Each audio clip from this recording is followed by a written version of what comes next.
very much for having lunch with us. And for those of you who showed up, thank you very much for your presence. And then also for the individuals that have to leave, thank you for being here with us. So with that, we'll go ahead and have Dr. Jennifer Diné, who is the Commission Chair, the Navajo Nation Human Rights Commission, do her presentation on border town violence. Thank you. And just housekeeping, if you go out this door and around the little corner, the restrooms are on that side. And of course, we have drinks right there. Thank you. Thank you, Teresa. Jennifer Diné and Shia. Tlogan Shlon, Ashi, Hibashis Chin, Kilichini, Dasha, Tor Headlin, Dashanella, what I Stan Schlindo. I see that na Shahagi a Tohachi that na Shah. Do Beltilson in the Albuquerque, Ade Yashanan, Nishnant, Professor of American Studies. So I just introduced myself as a Diné woman. And I am a professor of American Studies and trained as a historian. And I teach, I'm on faculty at the University of New Mexico. I'm also the chair of the Navajo Nation Human Rights Commission, of which I'm very pleased to be a part of that commission. I'd also like our Human Rights Commission, our policy analyst, to also introduce herself. Shay Lauren Bernalio, Kia Ani, Ashihiado, Tkabahada Shache, Klashtija Chanela. Thank you for giving us this opportunity to present. Thank you, and I also want to thank you for staying this afternoon. I didn't get a chance to go to the first conference that was at Shiprock, and I understand. I mean, I'm here. I've been here this morning, and then I'll be here tomorrow. But it is quite a bit of a lot of information to digest, and then move to what are we going to do with this? What's been done, and where do we want to go? So what I'm offering you today is actually the work that I was doing previous to being on the Human Rights Commission, but it also is informed by my position as a Diné feminist. My work is informed by indigenous feminisms and indigenous queer critiques. It is also informed by settler colonialism as a critique. So that's what informs and shapes the kind of work that I do. It's also shaped by the work that we do with the Human Rights Commission, which is the civil rights and also human rights. Okay, so bringing all those into conversation with each other is a task. So anyway, so what I wanted to do was to talk a little bit about my work and the kind of work that I do personally, but also what I brought to the Human Rights Commission. As a commissioner, I'm serving on in my 9th year. So if you want to go ahead and, yeah, okay. So is that the next slide? That can't be the next slide. Move it forward. Okay, there's the next slide. So one of the things about the work and what I've heard this morning and the work that I'm doing with my colleagues is to define another area, or it's a developing area of study within indigenous studies and Diné studies, and we call it border town violence, border town as a concept and as a way to understand indigenous people's experiences in these towns and cities that lie outside of Native nations, and not just the Navajo Nation, but other tribal nations throughout this country. You can see a pattern here of, and that's what I'm going to talk about. So, border towns then is a key word, okay? And there's a definition that I'm going to bring forth, and it's going to be a definition that includes or talks about Diné experiences in certain ways, and I hope that, I'll be able to make the connection to missing and murdered Diné relatives, which is our topic today. So the next one. This is all out of order. It's really weird. Okay, the next one. This is completely out of order. Completely out of order.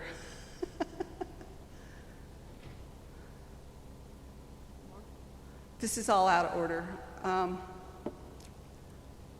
Keep scrolling. All the way, yeah, some more.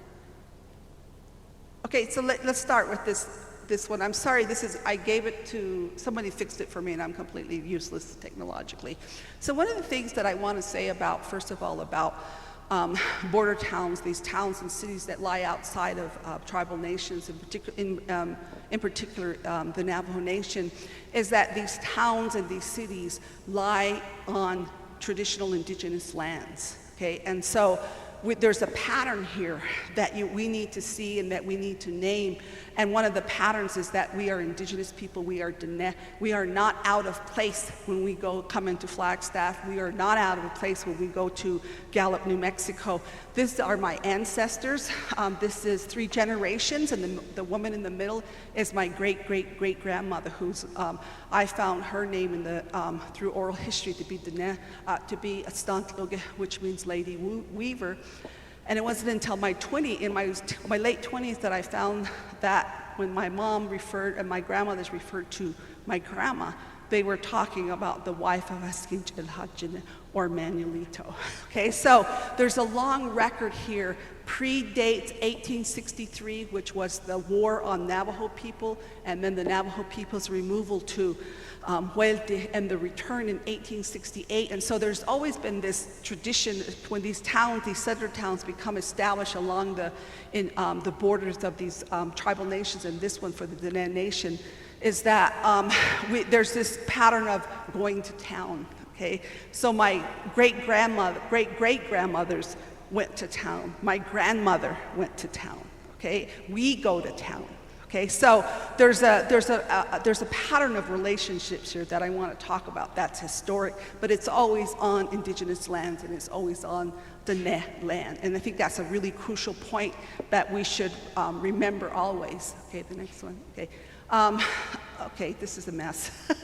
Go ahead. Do you guys have I wonder if I could hook it up to my laptop. Do you guys have one for Mac? Because this is a complete mess.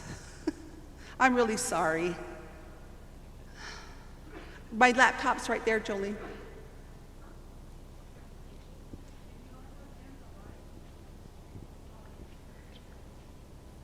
It's on the desktop and I hope this one's not a mess. This is a complete mess. I don't know how it happened.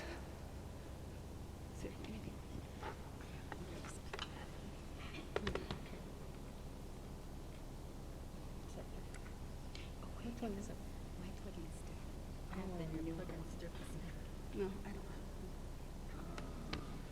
Well, maybe you can you just send it to me? Okay.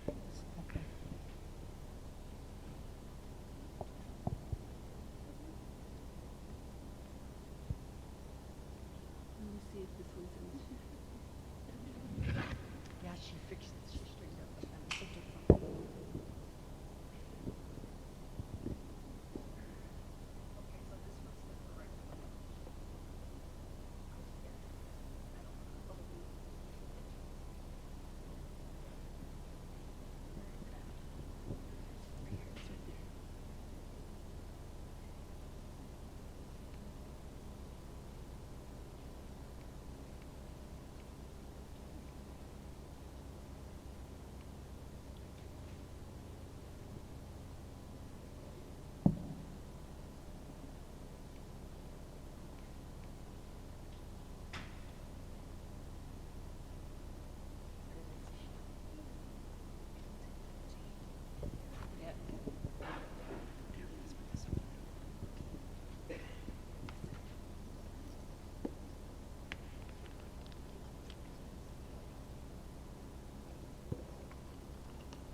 Jennifer Diné.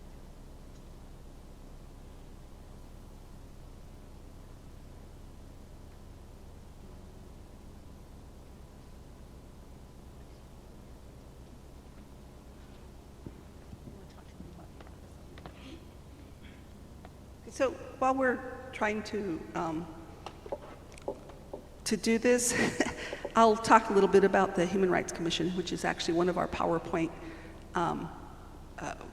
items there. But I do want to say that historically, when you look at these patterns of violence against Indigenous people in Diné, in urban spaces, in border towns, there's also a long history of resistance as well. And so in 2006, the Navajo Nation Human Rights Commission was established, and it was established after Council Delegate Irwin Key put in legislation, and it was in direct response to the murder of Clint John by a white police officer in Farmington, New Mexico. Okay, so that's the official start of the Human Rights Commission.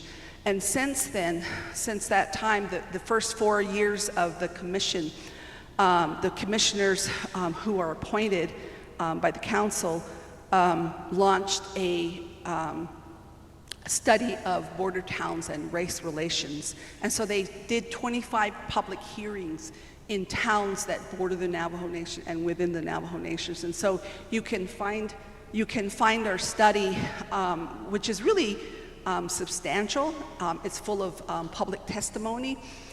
You can find it on our website. Okay, so in doing that race relations study, we're following a pattern of Navajo people who have always resisted and who has always objected to these relationships that are created and sustained within these border towns and urban spaces. So, in talking about this as a researcher then, there's not very much research in terms of talking about border towns, okay, and how border towns are created. We're very familiar with these border towns because if you're Diné and you live on the Navajo Nation, by necessity, you have to go into these towns for the very most basic necessities of our life. That includes water, that includes food, that includes clothing, that includes food for our animals, for our horses. It includes building supplies for our shelter. It includes going over there just for amusement. Like, I can't go into my community of Tohatchee to the Starbucks or a locally owned coffee house and sit there and have a nice cup of coffee and chill. I actually, when I go into Farmington, when I have to go in there, I will, and I'll have a cup of coffee, okay? We can't do those things in our own communities. We go outside for almost everything that sustains our life, okay? So this is part of this larger pattern that I want to talk about in this definition of border towns that I want to share with you. So this study here I found was published in 1979, and Nancy Owens, she looks at two border towns. One is Page, Arizona, and the other one is in Washington State, okay, near one of the reservations there in Washington State. And then you have me, publishing an article in the spring of 2016, okay? And I can give you that article if you want. I can give it to Jolene, and she can give it to you as an attachment, okay? So then Nancy Owens, go ahead to the next one. Nancy Owens, who does this study, says, and she's talking about Page, Arizona, she says 2 studies from 2 different Indian reservations, the other one's in the state of Washington, and their adjacent border towns show that urban development on the fringes of these reservations have not resulted in a significant improvement in the Indian standard of living, okay?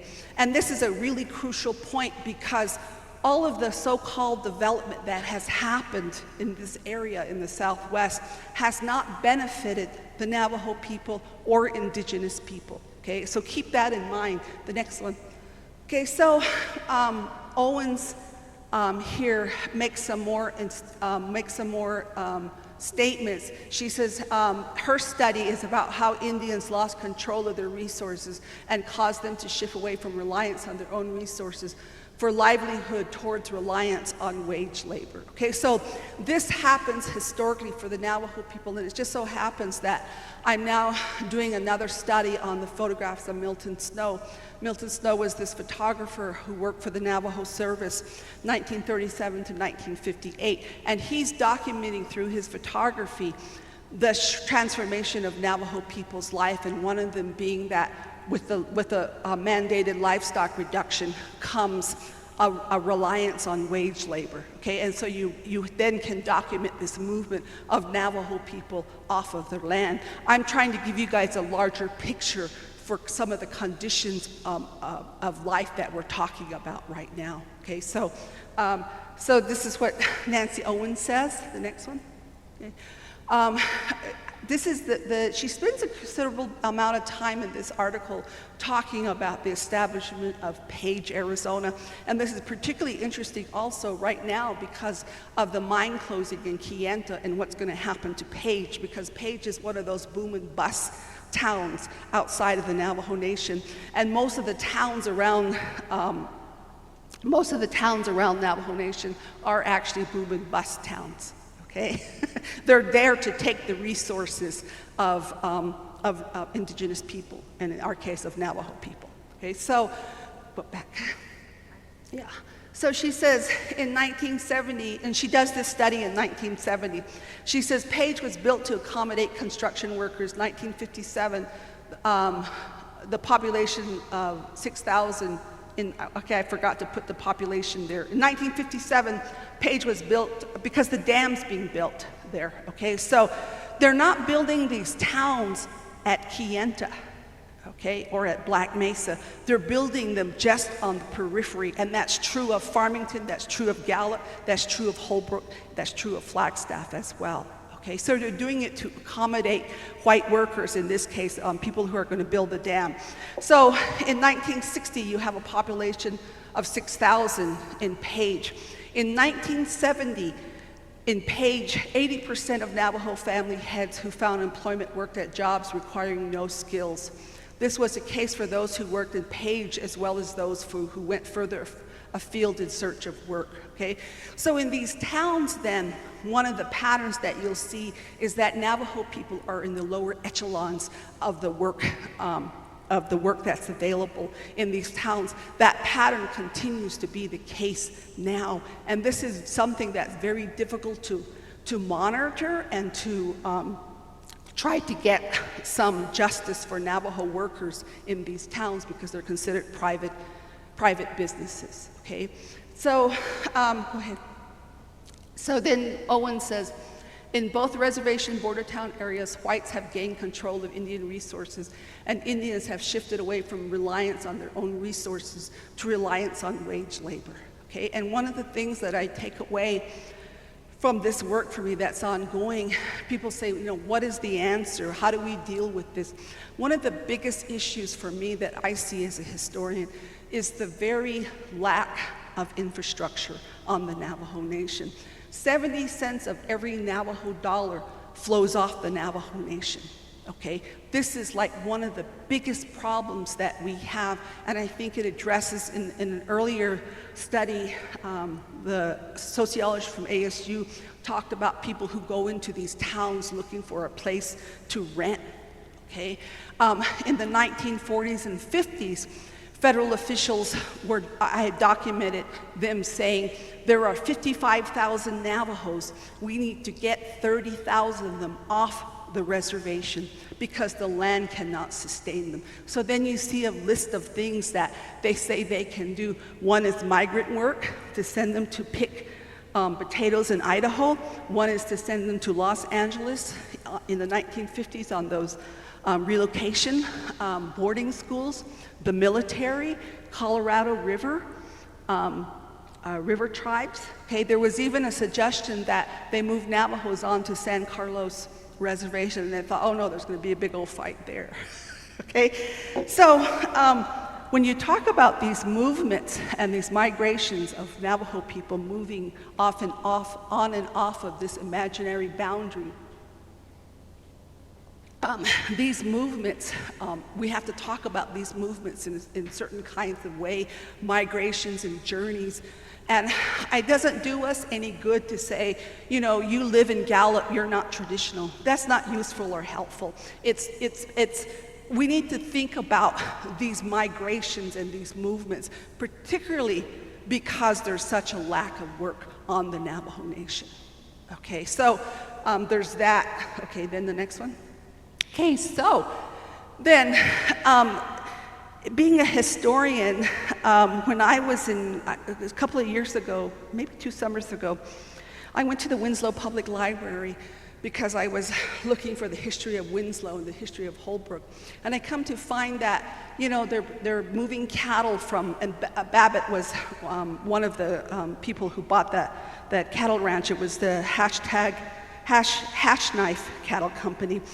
So the towns of Winslow, Holbrook, after the Mormon settlers come and try to establish these settlements, in the 1880s, when these cattle companies are coming through and establishing Winslow and Holbrook, between those two towns there was 33 saloons. Can you imagine? 33 saloons. So then, this has been an issue and a problem in terms of violence against indigenous people in the creation and establishment of these towns. The one that I'm most familiar with is Gallup. Okay, so in the 1980s, I forgot what his name is, does this whole series on Gallup and the alcohol use and abuse of this alcohol-saturated environment. And they get labeled and called Drunk Town, USA, you know, and Gallup has a really strong response to this because they want to be known as the people who love dancing Indians.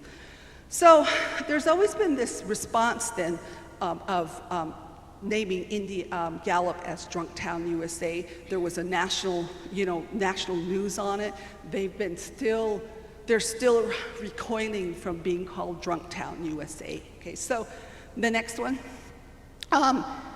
Even today, so there's this pattern there. One of them, particularly for Gallup, is this alcohol-saturated environment and their unwillingness and inability to truly understand or be appreciative of having way too many alcohol licenses for a town of its size. Okay, so today, I mean, in this 80s and 90s, because there's also, one of the things that we also need to understand, that there's always a group of Navajo people, Navajo community-oriented people, who are always trying to address these issues. So we have the 60s, the 70s, and 80s, and I'm actually going to talk a little bit about 1980s first, when Earl Tooley and I forgot the name of the women. I'm forgetting their names, but they did this walk to Journey for Jovita to the state legislature to get money, and there's also was created an alcohol excise tax, okay, to try to deal with build a rehabilitation center, tried to deal with our Navajo people, primarily Navajo people on the streets of Gallup. So the detox center was created. The other day, I'm in Gallup and I see that it takes 3 Gallup police patrols and 1 community aide who has the paddy wagon to load in 1 inebriated Navajo man.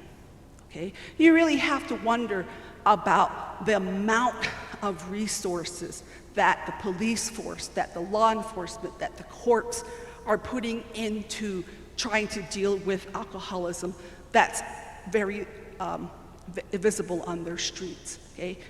Obviously, they're not dealing with it in any kind of transformative or regenerative way, but they refuse to get rid of their liquor licenses. Okay? So, go ahead. So, I also, when I was an assistant professor, interested in activism and community-inspired work, I was reminded of the late Larry Cassous, who gave his life at 19 years old in 1973. He was so sick of the abuse against his people, sick of the alcohol-saturated environment. He'd done everything he thought he could do to address the problem. All the civil ways, write letters, petition the government, petition the Board of Regents, did all that. And then he just decided that he was going to make a statement and he was going to kidnap the mayor of Gallup. Okay? That resulted in his death when he was killed by the state police. Okay? And so I want to mention him and honor him because of what he did on behalf of his people. Okay, 1973. So the next one, this is John Redhouse. If you don't know the life's work of John Redhouse, there is a really big giant hole in your education. John Redhouse, when I first read his work, I was like, wow. And then I Googled him, and I found that he was living in Albuquerque, so I emailed him, and he answered me. And so we've been, we stay in communication since then. But John Redhouse tells me that in the 70s, he was a student, just like Larry Casus was a student at UNM and president of the Kiva Club. John Redhouse was also a student at the University of New Mexico. And one day he was in Farmington, New Mexico. He saw one of his relatives sitting on the street, someone who was living on the street. Went over there, introduced himself, bought lunch for his relative. They sat on the curb, and he found out that his relative was someone who was from Black Mesa. He had been dislocated and forcibly removed because they'd taken his home site, his place for mining, and he ended up in Farmington, New Mexico on the streets. Okay, so when we talk about the movement of our people into these towns and cities, we're also talking about forced relocations and forced removals, okay, because they don't have any place else to go on the Navajo Nation, okay? So when we talk about these movements, then we also need to be reminded by that lunch with his relative on the street led to his life's work to seek justice for his Diné people. So the protest in Farmington, I forgot what, it was the summer of something, I forgot what they called it, and they were routinely protesting the businesses in Farmington which were exploiting Navajo people. And this is also the period when 3 Navajo men, one of them was related to my dad, was the in-law to my dad's side of the family, who was mutilated and tortured in what they call the Chokecherry Massacre. Okay, and so that also incensed John Redhouse and young Navajo people, and they protested Farmington. So this is a pattern of resistance and a pattern of community efforts to address these kinds of questions that we're talking about here. Okay, so continue.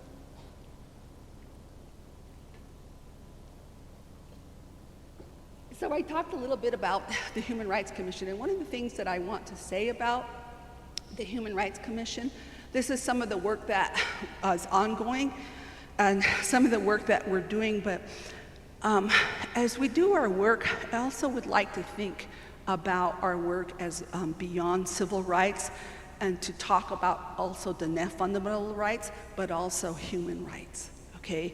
Because human rights also tells us that we are not disposable and we are not expendable, okay?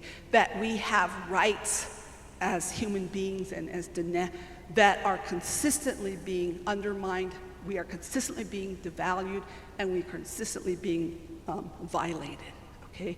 In one of the earlier presentations by the ASU sociologist, she talked about some of the reasons for sex trafficking, okay?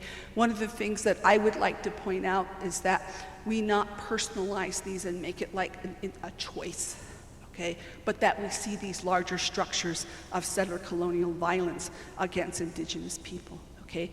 The fact that these are not routinely reported, that law enforcement don't respond to, tells you that a society and a nation do not value its women, do not value its non-binary relatives, its LGBTQI, okay? That you don't even have it on your radar tells you that you do not value women, you do not value LGBTQI, okay?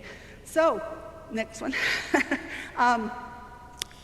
When we were first talking about doing this, this presentation for you, I had a discussion with Lauren and the commissioners about showing you Austin Shipley's body cam video of the day that Austin Shipley, Winslow police officer, killed Lori Sinajini in 22 seconds, okay?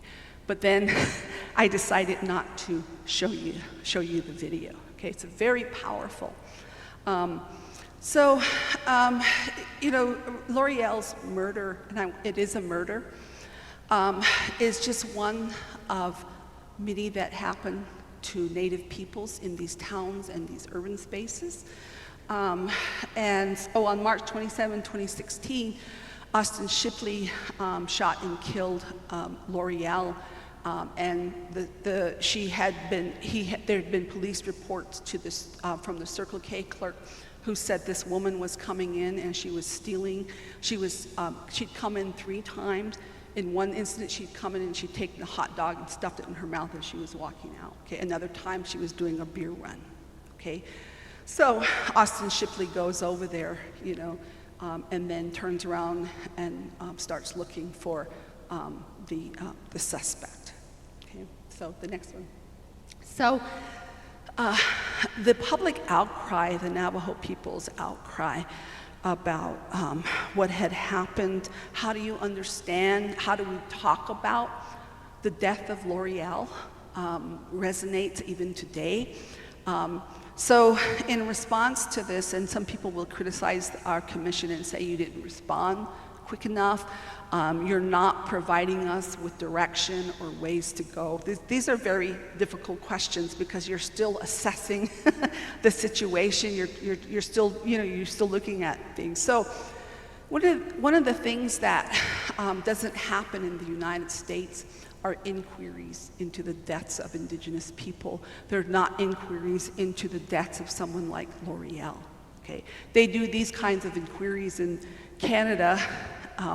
And we'll have to look at that to see exactly what happens when they finish these inquiries. But they just don't happen in the United States in relation to the deaths and killings and murders of Indigenous people or their disappearances. So, you know, me being on the Human Rights Commission, what I decided to do was to do an independent inquiry. And the commission agreed that we could do this, and we had amassed over 1,000 pieces of documents that had been part of the Arizona correctional system. 2 different reports came out of that exonerated Austin Shipley. We gave those to 3 separate researchers. Okay. David Correa, who studies police violence, Melanie Yazzie, who is a Diné feminist, and Shireen Razak, who actually has done most of her work of missing and murdered Indigenous women in Canada. Okay, and she's now at UCLA. So if you're also interested in that work, look up Shireen Razak. Okay, so those were my 3 researchers that came in. Went through the 1,000 documents that we gave them and gave us back their reading of these 1,000 documents. Okay, so then we did the symposium in 2 places. We did it at the University of New Mexico for the UNM and Native community, and then we did it in Sabanito near the Navajo Nation so that our own leaders and our own people could come and see what we were doing and the kinds of interpretations that we were coming from. Interestingly enough, I think it was, Lauren, if you could refresh my memory, I think it was at the Sabanito one that Ethel Branch, then Attorney General, is she here? Okay, Attorney General gave us the report that the U.S. DOJ had. What was the? They came in that day. I'm not remembering because this was a couple of years ago. What was that? Yeah, that they had also exonerated Austin Shipley, I think it was. Okay, yeah, at that point. So go ahead and do the next one. So then I also paid attention to what was coming out in the media and what was coming out in social media, because we also form our judgments and our opinions based upon what people say in social media, the way in which the journalists also write their stories, and also on popular news. Okay, so how they digest it and spit it back out to us also becomes the way in which we interpret what happened to L'Oreal. Okay, so the media, the public comment, some of the things that they said was that there was police justification for shooting L'Oreal. She was a threat. And one thing that I will say from what our researchers did, one point that kept coming up was that L'Oreal had a pair of scissors, okay? And when you think scissors, you're not thinking of the pair that you had in kindergarten that you cut construction paper with, okay? You're thinking of something that's like a big old giant lethal weapon that has like really sharp edges and really sharp blades, okay? So when they say she had scissors, okay, which is why he says he killed her, she was a threat. And then you look at the police report and you look at the photographs, she actually had a pair of dental forceps that were blunt on the edge, okay? But like my colleague David Correa said, and his book is on Amazon on police violence, just type in his name, David Correa. It's really kind of interesting to read the reviews because all kinds of police personnel are weighing in on his book, okay? This can be considered a threat, okay? A hand in a pocket can be a threat. And that's why you have Black Lives Matter putting up their hands and saying, my hands are up, okay? So in the national landscape then, Black Lives Matter was openly refusing to accept police killings of Black youth, women, and children, okay? And one of the things that I don't see very much of in the indigenous landscape is that we're not at a point of where we're raising these questions, okay? And I'm here to talk about raising those questions. Okay, next one. Okay, so very little, and here's a bunch of statistics, is said about nationally about the numbers of indigenous who die as a result of police shootings or other kinds of police violence. And in the work that the Human Rights Commission has done in talking to our relatives on the street, mostly in Albuquerque, one of the first things our relatives will tell us is, we will not talk to the police, okay? That tells you something. In one of our public hearings in Albuquerque, at the Albuquerque Indian Center, bless their hearts, the people on the street were openly jeering us and ridiculing us because what if you just call the police, you know, and then they just start laughing at us, okay? So I take those things to heart and think about, well, what does it mean that my relative on the street is telling me this, you know? That we are afraid of the police. They are the first ones in line to hurt us, okay? Think about that. So, national news rarely reports on natives killed by law enforcement, and yet as this report demonstrates with its profiles of natives who were killed by the police, these killings are neither extraordinary or remarkable. Killings of native people by police are the lay of the land, okay? There's nothing extraordinary about Austin Shipley killing L'Oreal in a matter of 22 seconds. It's just our regular experience as Indigenous people and as just women. Next.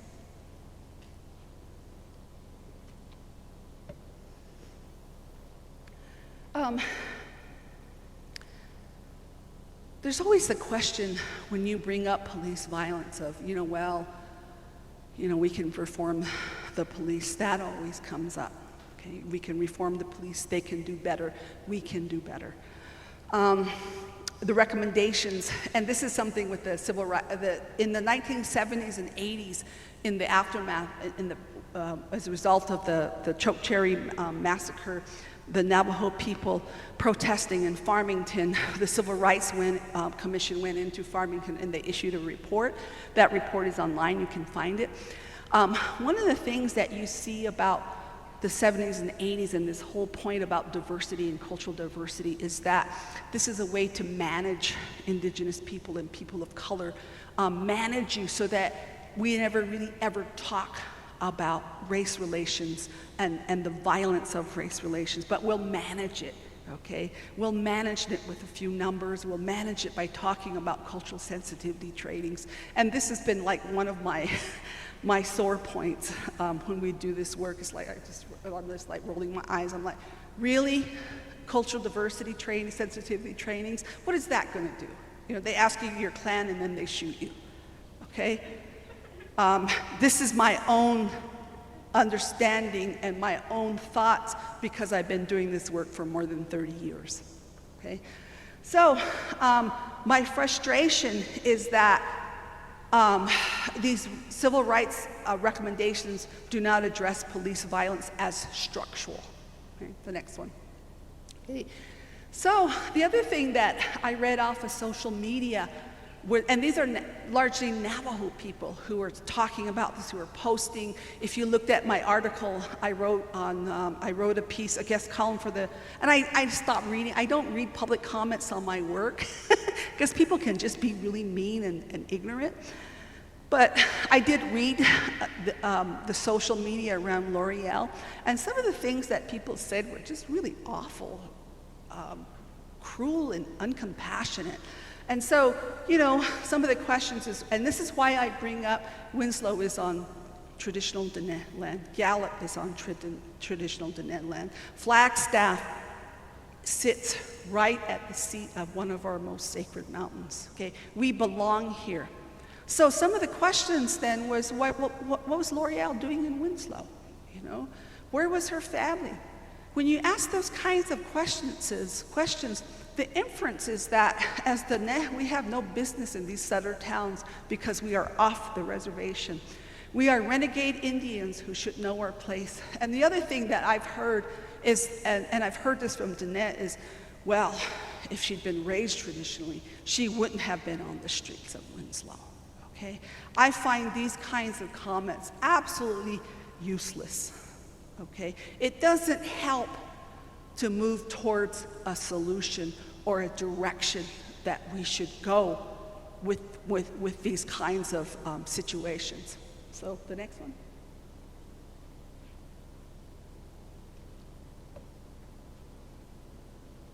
Okay, so I told you what guides my work is a theory of settler colonialism, okay? And settler colonialism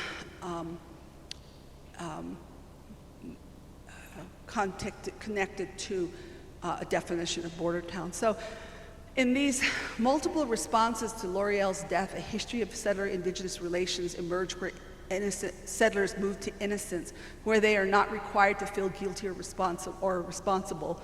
They are not required to give up the land and also so deny their own complicity in the conditions of indigenous lives in border towns. So when we move to this point of it was her own fault, where was her family, we then deny these larger pictures of dispossession, okay? And that we are indeed on indigenous land, okay? Next.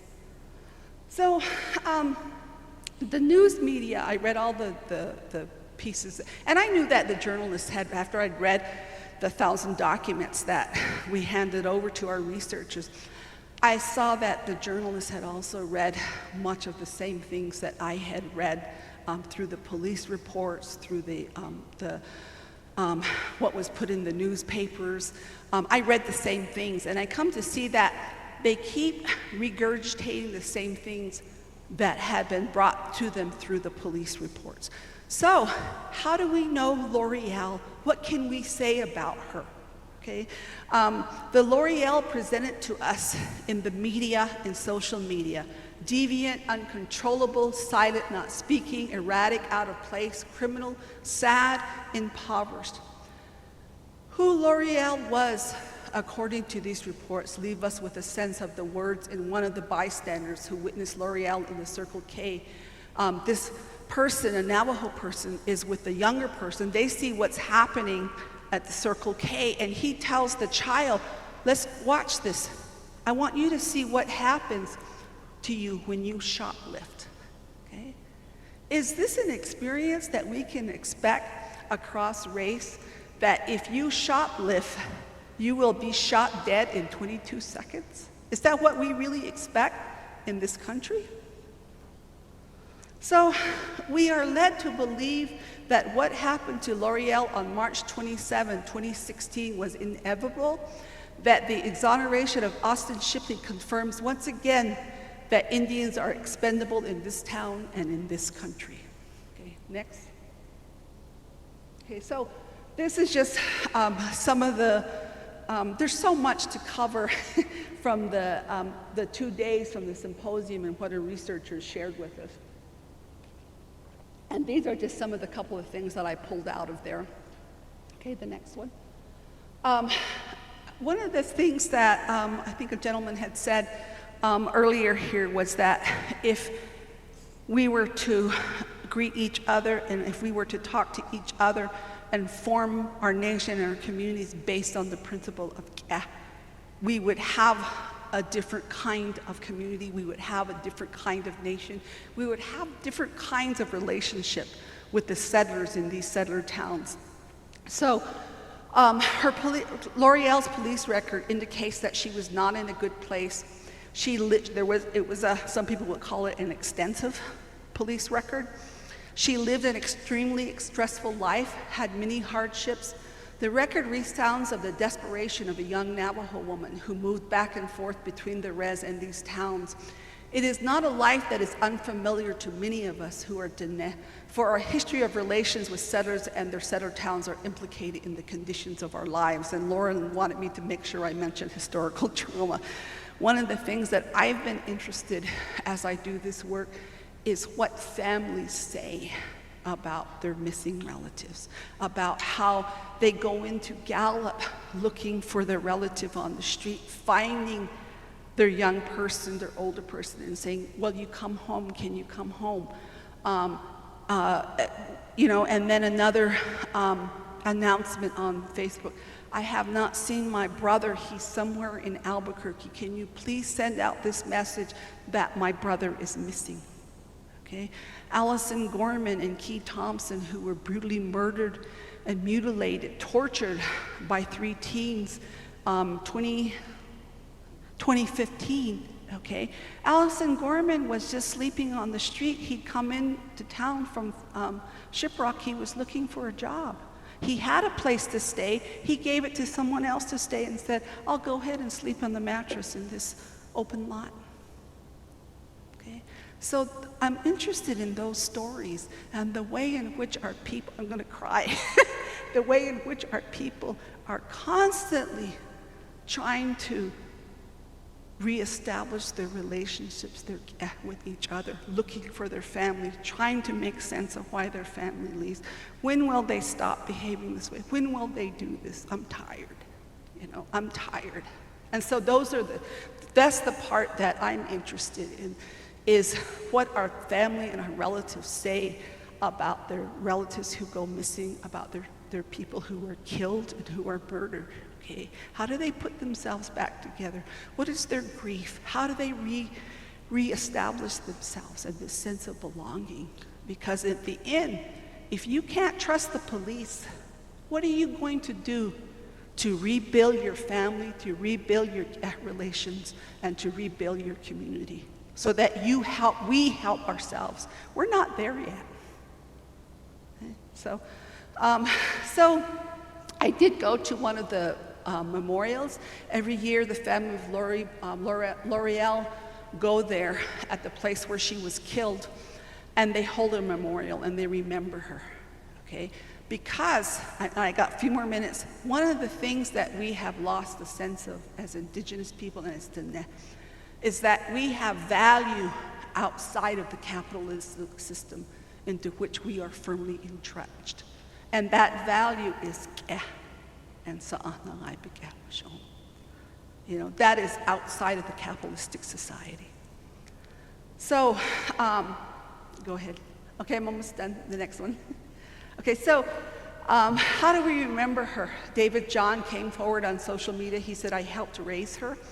The next one. So I want to go back to what I just said about how we help each other, how we belong, how we express this every day to each other as people, how we acknowledge our people on the streets, okay, instead of doing victim blaming. The next one. Okay.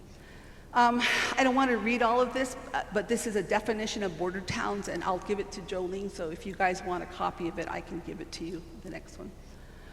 Border towns are spaces where the capitalistic exploitation of native lands and labor benefits settlers, the colonial dispossession and expropriation of native lands and jurisdictional authority for the benefit of capitalists and settlers.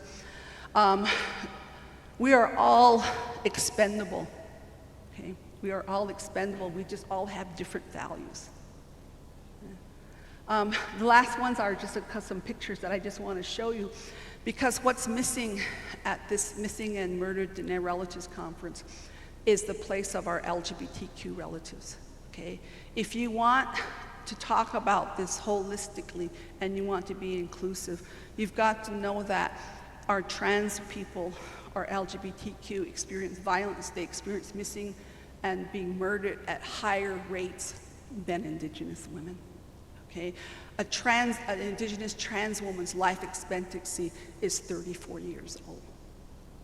Okay, and if you're a cis woman like me and you're heterosexual, look around your community. How inclusive are you? How many of you go out and be a relative to your LGBTQ relatives? You know, it has to start with you. So, anyway, go ahead. So I'm going to just show you some pictures. Okay, go ahead. Okay, I don't want to talk about that one. Go back to the other one. I just want to mention this one last one and I'll be done.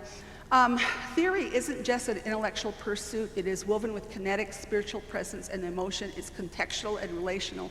It is intimate and personal with individuals themselves, holding responsibilities for finding and generating meaning with their own lives. And this is Leanne Simpson, who's Anishinaabe, and it's in her article, Land as Pedagogy, the next one. So you see people doing all kinds of stuff in communities. This is the small, very small community outside of where I'm from Tohatchi. This is from Totlakai. One day on the Thriftway window, there's this sign that the store is going to start selling liquor. The community and the family immediately mobilize, and they begin petitioning and they begin protests at the store, okay? And so that was effective. The store doesn't sell liquor. Okay. This is a march in Gallup recently.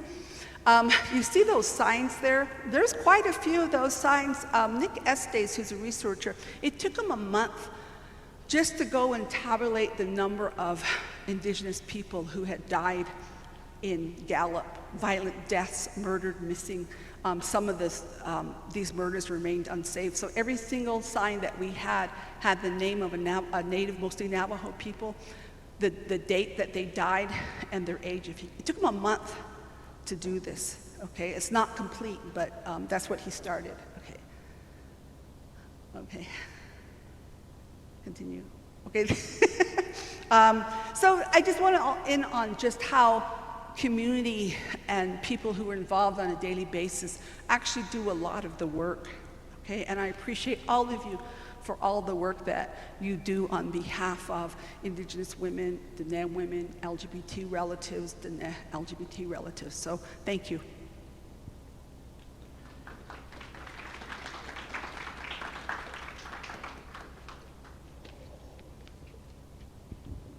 I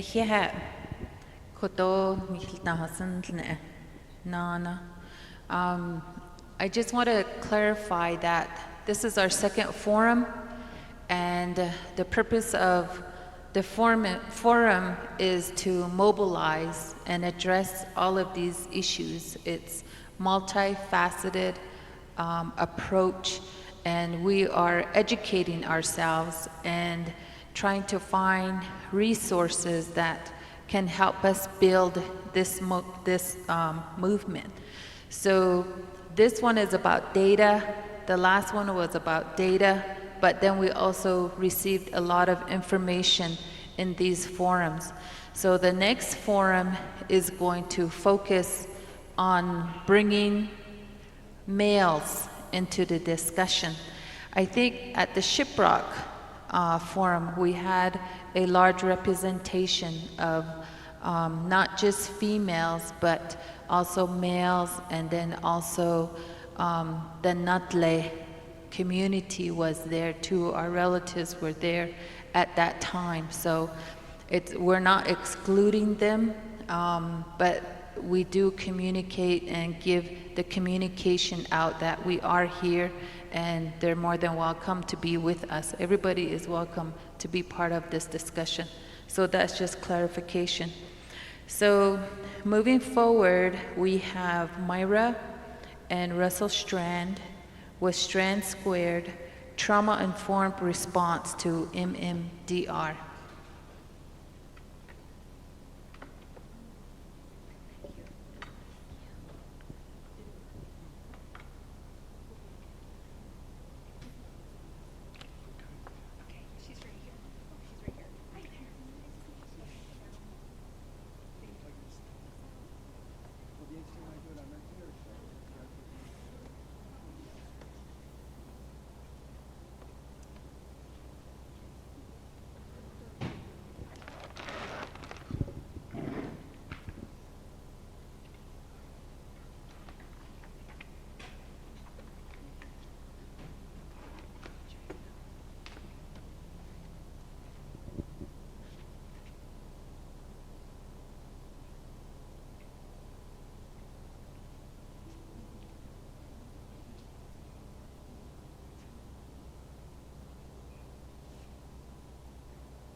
So just right before our next presentation, I just wanted to remind everyone that we do have Dr. Sydney Brown. She's sitting over there.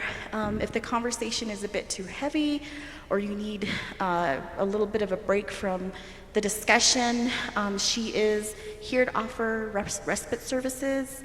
And this will obviously be done outside of the room, but she is here as a resource, and we thank you for coming. Truly appreciate it.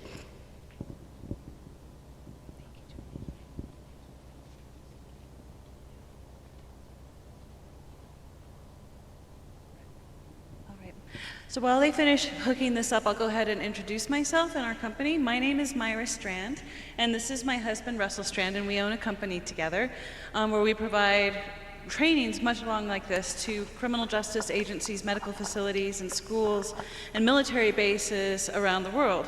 We do a lot of traveling, and we're really having a lot of fun bringing this kind of information.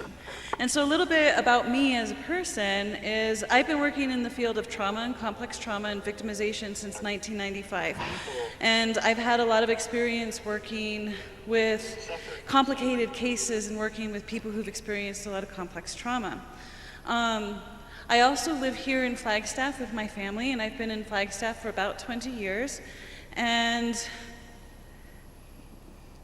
I have been part of this movement, or at least paying attention to this movement, since the Juarez murders really gained a lot of attention in the early 1990s. And so this is something that we're both very passionate about in general, is just trauma and criminal justice. Because we both come from this field, and we both know that there's a lot of opportunities for growth and for our opportunity. And then Russ, do you want to introduce yourself now? Hi, I'm Russ. I'm her husband. That's all you need to know. No. I have been in law enforcement for about 45 years, both as a patrol investigator, senior special agent, and I also worked in behavioral sciences, in charge of behavioral sciences for about 20 years, working with police and victim advocates and prosecutors, just trying to help our system get better. So we're on that side. So, and we also are very grateful that Flagstaff is represented here as well. So I guess we begin. So one of the first things, and we have handouts, so why don't we do that? Here, I'll pass out the handouts. Okay. Oh. Because we're going to go very fast, because we're actually we're compressing a 2-day training into 90 minutes. So we're going to go very fast, but we've got a lot of notes for you. You don't have to take notes unless you want to. And I don't know, that one's not working. Can you see from over there? Because I don't know how to get this working. Let's see. Oh, okay. Okay, cool. So, we believe, we hear the term victim-centric, right? Victim-centric, but we believe this should be human-centric. Because when we only focus on one part of the issue or one part of the trauma, we miss so much more. So we like to think of this as very human-centric. And we're going to talk about being kind-hearted and hope-centered. Now, did hope just leave? Because this is all about hope. Right. Yeah. And one of the things is I know this training is called Trauma-Informed Response and Care, and the very first thing we do is we say we're not calling it Trauma-Informed Response and Care, we're calling it Human-Centric Response and Care, because the term trauma-informed inherently is overused. Right? After working in the field, I've worked with many different agencies, and their funders are asking them to become trauma-informed, and they're like, oh yeah, we're trauma-informed. That just basically means asking open-ended questions and being nice. And it's actually so much more than that. And so that's what we're trying to do with this presentation today, is to complicate how much of a paradigm shift it actually would be if we were to become trauma-informed. And so we think that maybe even just using different words might be a good idea. And I love what you say about historical trauma. And you actually, we couldn't have paid you better than that, because it is historical trauma. It's generational trauma. And so one of my favorite videos on this topic. Our people suffer from something. An elderly woman, a full-blood Dakota from where I'm from in Crow Creek. I was with her one time, and a lot of bad things were going on. A lot of bad things.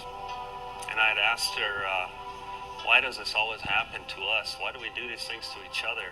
Why does it always happen? And she didn't say nothing. She was driving a car for a while. I looked over at her, she was crying. And she said in her language, Ioki Shicha, a deep, embedded genetic depression. See, our people at one time, the Dakota people, or all Native Americans, had a very strong connection with the Creator, a very strong connection with Mother Earth, a very strong connection with nature, the forces of nature, all living things on this planet. And all this was taken from us, like that.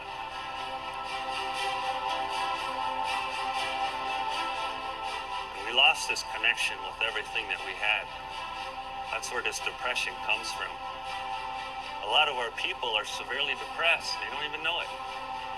This depression is just now clinically diagnosed as the same thing soldiers suffer from when they return from combat.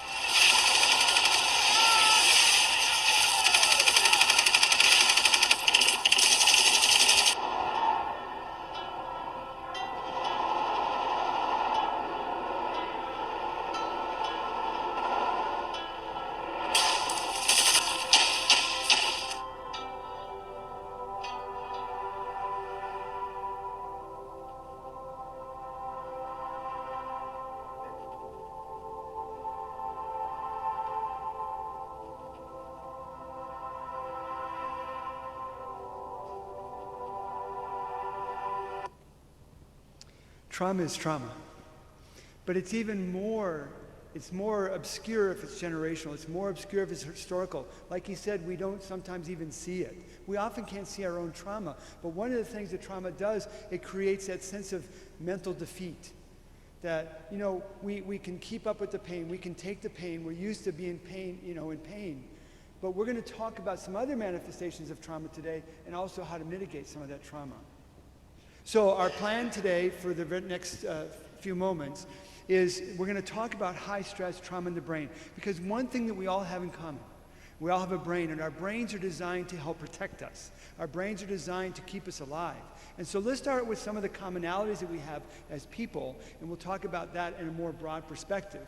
We're going to talk about some of the binary thinking that we currently have, and maybe some solutions to that. We're going to talk about some of the challenges that is in law enforcement, in our criminal justice system, and also in our victim services systems. We're going to talk about some of those challenges, and some of the jurisdictional issues, which we don't need to belabor too much, but we'll mention them.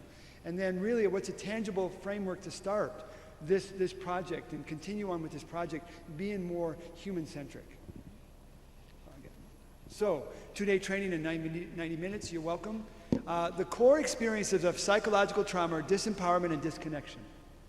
That's what trauma does. It disempowers us and it disconnects us. So if we ever hope to move forward, regardless of our goals and everything, we have to bring that empowerment. We have to bring real empowerment and real connection. And so we have to bring that and create those new connections that we need. And as through learning, accessing certain things, what options do people have? What are agencies going to do? What kind of power does that person have? Our self-image and things like that. So. And so next I want to play another little clip. This came from a television show not that long ago, and when I was watching this television show, when it came out, I was absolutely floored because I've actually seen this happen before. You know, this deep respect for somebody who has been victimized. And this is a fictional television show. This isn't actually what happens when somebody experiences a sexual assault, but I want to show it to you and then I want to talk about it a little bit afterwards. And that's what we're here talking about, really at the core, at the end of the day, the bottom line, is we're working with people who have experienced something really terrible, and they're coming to us asking us for help, and our responsibility is to treat them with respect and kindness and dignity, and to follow through with what we said we're going to do.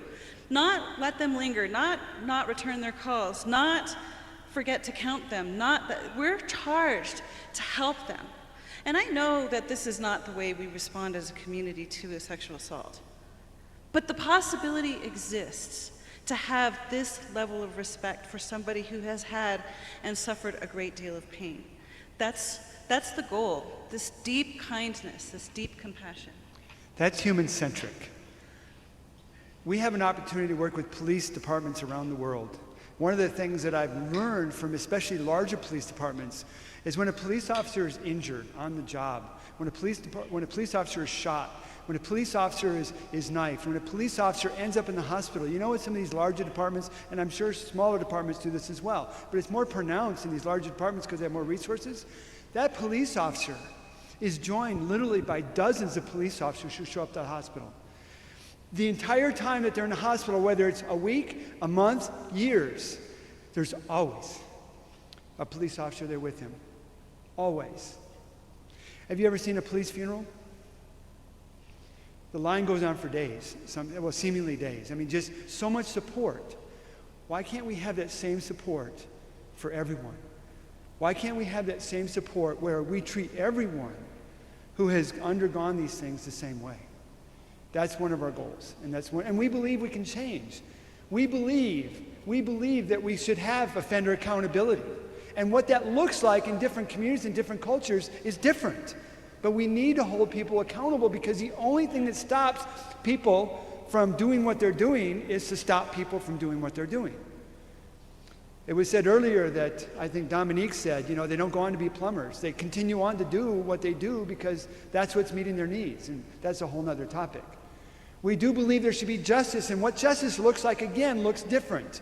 But it should look pretty much the same for most people. Community safety and integrity. People should feel safe in their community, no matter where it is, no matter where they roam, no matter where they go, they should feel safe. Because this is our system. Collectively and individually, this is our system. We created our systems. Certainly we don't control every part of our systems. We certainly are powerless against parts of our own systems, but we, the people, own our systems, regardless of how we look at it. So we always have to look that who created our systems? It's people. Who can change our systems? It's people. Who creates more trauma against people than anything else? People. More than natural disasters, more than disease and illness. It's people.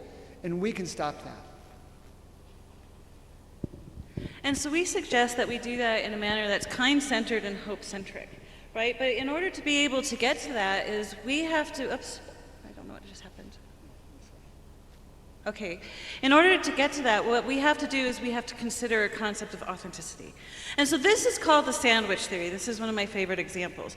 The sandwich theory is when you have to talk to somebody and tell somebody something difficult, you might take them out to lunch and you sandwich it with, hey, you know what? You look really nice today. However, I really need you to change the way that you're performing, but remember, you're wearing some really great shoes, right? You're supposed to do that way because we have to protect egos and so forth. But what that often feels like is this.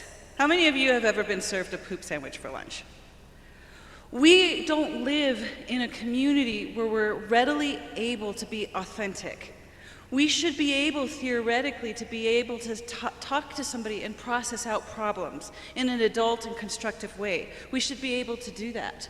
We should be able to say, we have a problem here, and in that problem, we need to address it. So I'm going to go through very quickly some thoughts on neuroscience. Nothing is new. I mean, many people have historical trauma. Myra and I just went to the Holocaust Museum, and we saw the truth there, and they spoke the truth about, failures in the system, failures in our own system. But we've known about trauma for a long time. This is a quote from 490 BC, where a man was standing next to him, was killed, even though the blinded soldier was wounded in no part of his body. So this soldier was blinded, but he was not wounded physically, but he was blinded by the trauma. We see from 300 that we've understood trauma for a long time. Macbeth called it a rooted sorrow. People have called it nostalgia.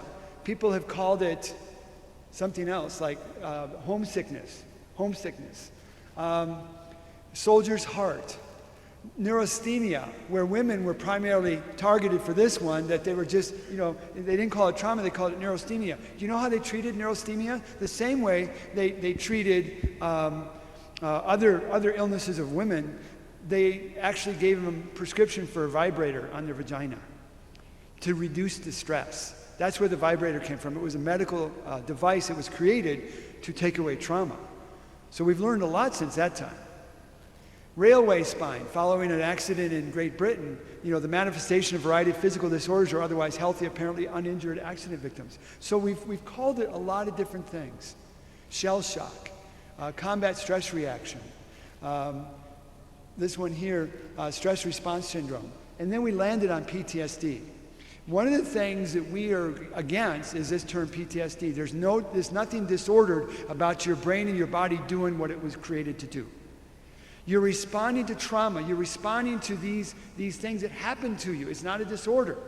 We like to think of it as wounded heart or wounded brain, because literally when trauma occurs, whether it's generational, whether it's chronic, whether it's just one trauma, it literally changes the brain.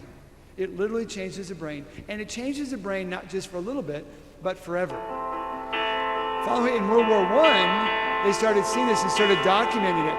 Now, no physical injuries whatsoever, but this is how people reacted to trauma from that combat stress, from that wounded brain, from that wounded heart. The brain is a powerful thing, very, very powerful.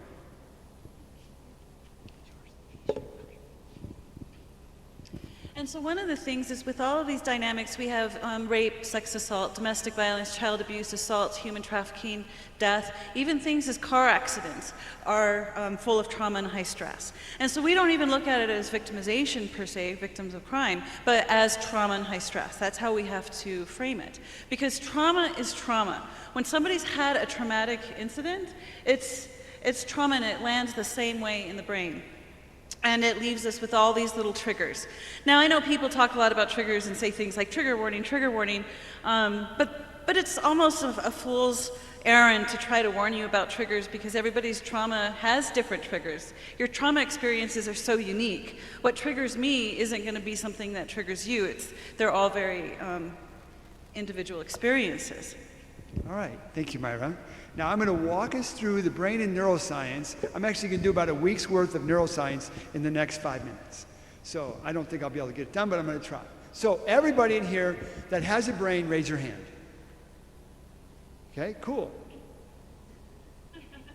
Everybody who doesn't have a brain, raise their hand.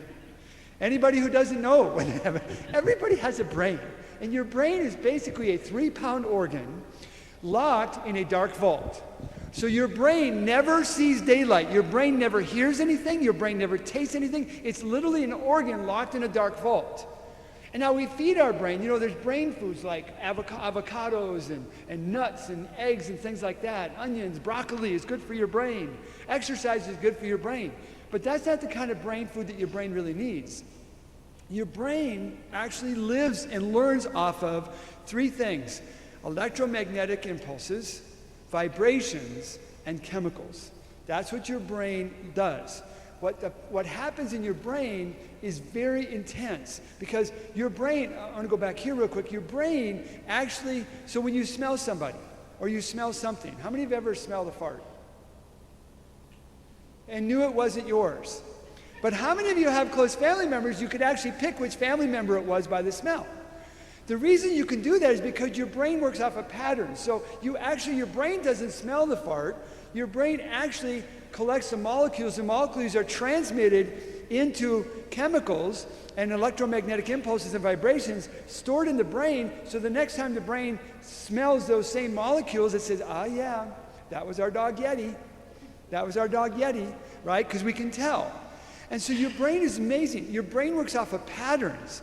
That's why that generational historical trauma is so important, because your brain, you're literally born with a different brain than anybody else. And we'll talk about that, but your brain is different. They've done studies with infants in utero, where there's a lot of violence in the home, a lot of stress in the home. When they've done MRIs on those brains are literally different than children in the womb that are living in a nice, stress-free environment, in a nice, calm environment with nurturing family and everything else. Their brain structures are literally different. It doesn't mean that you can't compensate for that, but it takes more work to do that. And sometimes we need help. So, your brain is a historical record. That's what your brain does. It's basically a historian. And historians like me to say this. Your brain, everybody has a historian in their mind.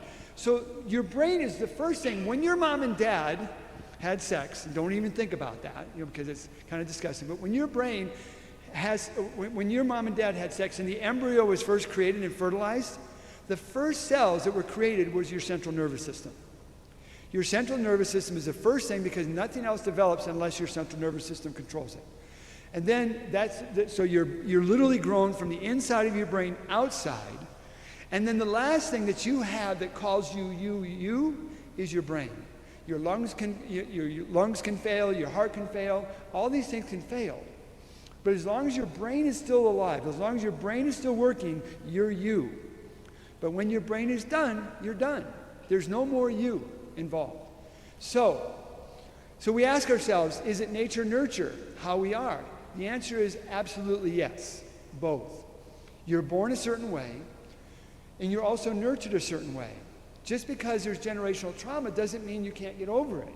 But you have to have the nurturing, you have to have the facilities, you have to have the support, you have to have the resources to do that. You can't just say, hey, it's no longer this, it's no longer that, get over it. I hate that phrase. Nobody should ever get over anything, because getting over something is a process.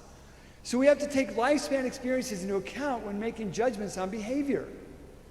And then here's another really cool thing about neuroscience and about the brain. Every brain is different. Every brain is individual. Every brain has completely different experiences. Even in the same family, I came from a relatively, well, I don't know if it's a large family, 5 kids, but every one of us is different. I raised 4 kids. Every one of them is different, growing up in the same environment. We're all different. So the important thing is to understand that we're individuals. I think of a brain as faces. Myra, why does your face look different than Hope's face? And your face looks different than your face. And your face looks different than his face. Why? Do we question people? Oh, Myra, Hope has a much better face than you do. Do we do that? No. I mean, we sometimes do. But is that really logical? Because what does Myra and Hope have to do with creation of their faces? I mean, I have always believed God is responsible for your face the first 40 years, the second 40 years is yours. You know, how you do. So every brain is different. Now, we have similar reactions, but we should not judge behavior without understanding behavior, because we're all unique. We're all unique. That don't make no sense. Well, yes, it does. If you really understand that people are not going to behave or react the same way we do because they're not us. And this is the most important point of this discussion, is they're not going to respond the way that you think they're going to respond, because they're not you. Right? Everybody has a different response. And when we work with people who have had a traumatic experience, some of the behaviors that they have afterwards are complicated. And we misinterpret them pretty regularly. Like, they're self-medicating, so there's alcohol and substance abuse. It's a way to be numb from the pain. They might have issues with sleep. They might have sexual promiscuity. Engaging in crime is often a result of trauma. Connection issues, poor hygiene, cutting, defensiveness, flight, hygiene. You know, I used to work at an agency here where we worked with victims of crime, and there was one lady who would come in, she had poor hygiene. And this woman was literally living in the woods with 2 children under the age of 2. Right? So she was already in high crisis mode, and she would come into the office. And this was a time period where people were feeling very burnt out. So sometimes the advocates would call her Stinky. Oh God, here comes Stinky. Stinky's coming today, right? Because they were burnt out and maybe not being as compassionate as they could be. That poor hygiene is because she's living in the woods with 2 children, right? If we really look into the context of her life and what's going on in a bigger picture of her life, then we can start understanding those behaviors and not disconnect from them. And this is really important because we have a lot of trauma in our society. Russell is part of another program called Certified FEDI, and part of their training is they teach law enforcement and prosecutors how to interview people through a trauma-informed lens. And one of the things they do during that is that they, every participant, every police officer, every prosecutor has to undergo a trauma interview. So they are interviewed on a traumatic experience that they experienced. Now, the only reason why the premise of that works is because the assumption is that everybody has had a traumatic experience, and it's working. Everybody that comes in those doors is able to do a trauma interview because everybody's experienced trauma. We don't live in a society that encourages us to get healthy coping mechanisms. We don't live in a society that has readily available counseling services. You know, even living here in Flagstaff, I would have clients that I needed them to get counseling, but there wasn't any counseling available that was affordable without this huge long waiting list at times, right? There were times where it was like a 6-month waiting list, and then there was times where they got in pretty fast, but it was inconsistent. According to the Centers for Disease Control, 83% of the US population that are adults have some sort of mental health issue, whether it's a mild form of depression, anxiety, all the way up to the gamut of sociopathology and that sort of stuff. But that's pretty, that's pretty huge. We also have a rise in opiate overdoses, and there's a huge correlation between opiates and trauma. We are the most in debt adult cohort in US history. We are the most medicated, and there's this alarming increase in loneliness. I bring the loneliness factor in because of the loneliness studies that are starting to come out. When people are feeling lonely and isolated, it decreases their chances of living to that ripe old age dramatically. The mortality rates linked with loneliness is very high. And ever since the internet came along, we're only becoming more and more isolated from each other, and we're not connecting with each other the way that we need to be connecting as animals. Because really, at the end of the day, we're animals. And we connect. As animals, we're connecting animals, and we thrive when we have a community around us. And if we're isolated and become lonely, we die.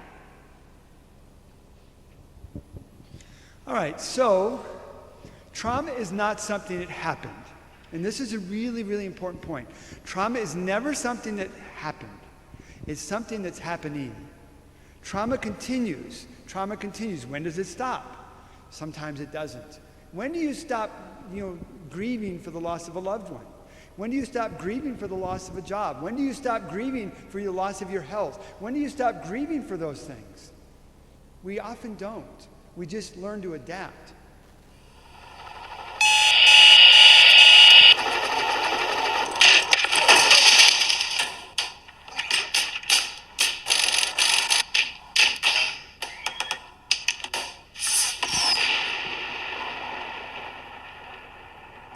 These are images from the battlefield, but this is what I heard when I got home.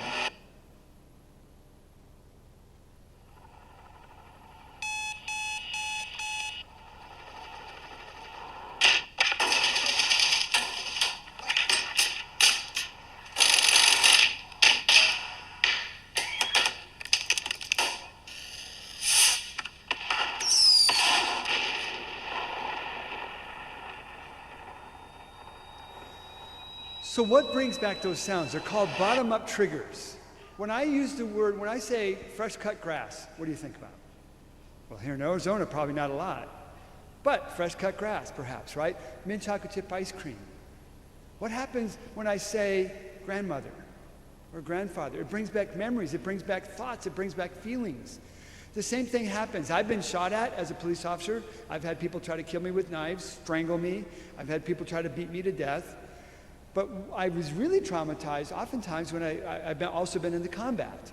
And when I listened to this, when I saw this for the first time, I was looking for a video that talked about the ongoing impact of trauma.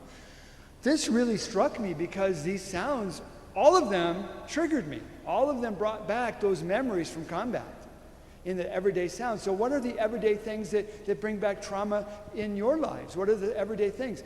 Those are called bottom-up triggers or bottom-up attention. And it might be something like a smell. Oops. I smell. There we go. I was on a plane recently. I booked an aisle seat. That would be better for me, I thought. As it turned out, I got scared anyway. Panic, it got me again. I was reacting to any strange sound at the back, any sudden loud noise.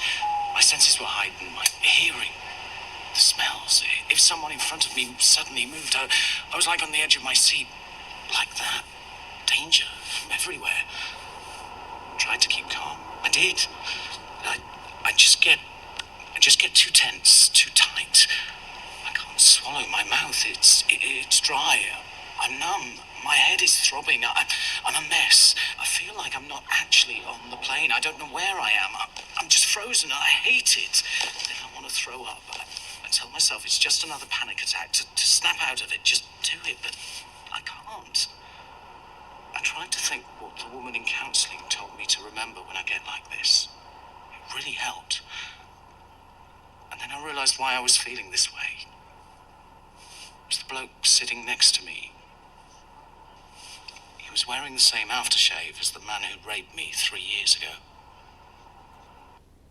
So what is it that brings back those traumas? Just about everything. And it can happen in just a moment. And it can happen in just so easily. So trauma is not something that happens, it's something happening. You saw in the previous presentations today that there was a lot of talk about child abuse, domestic violence, right? So say it starts out with child abuse.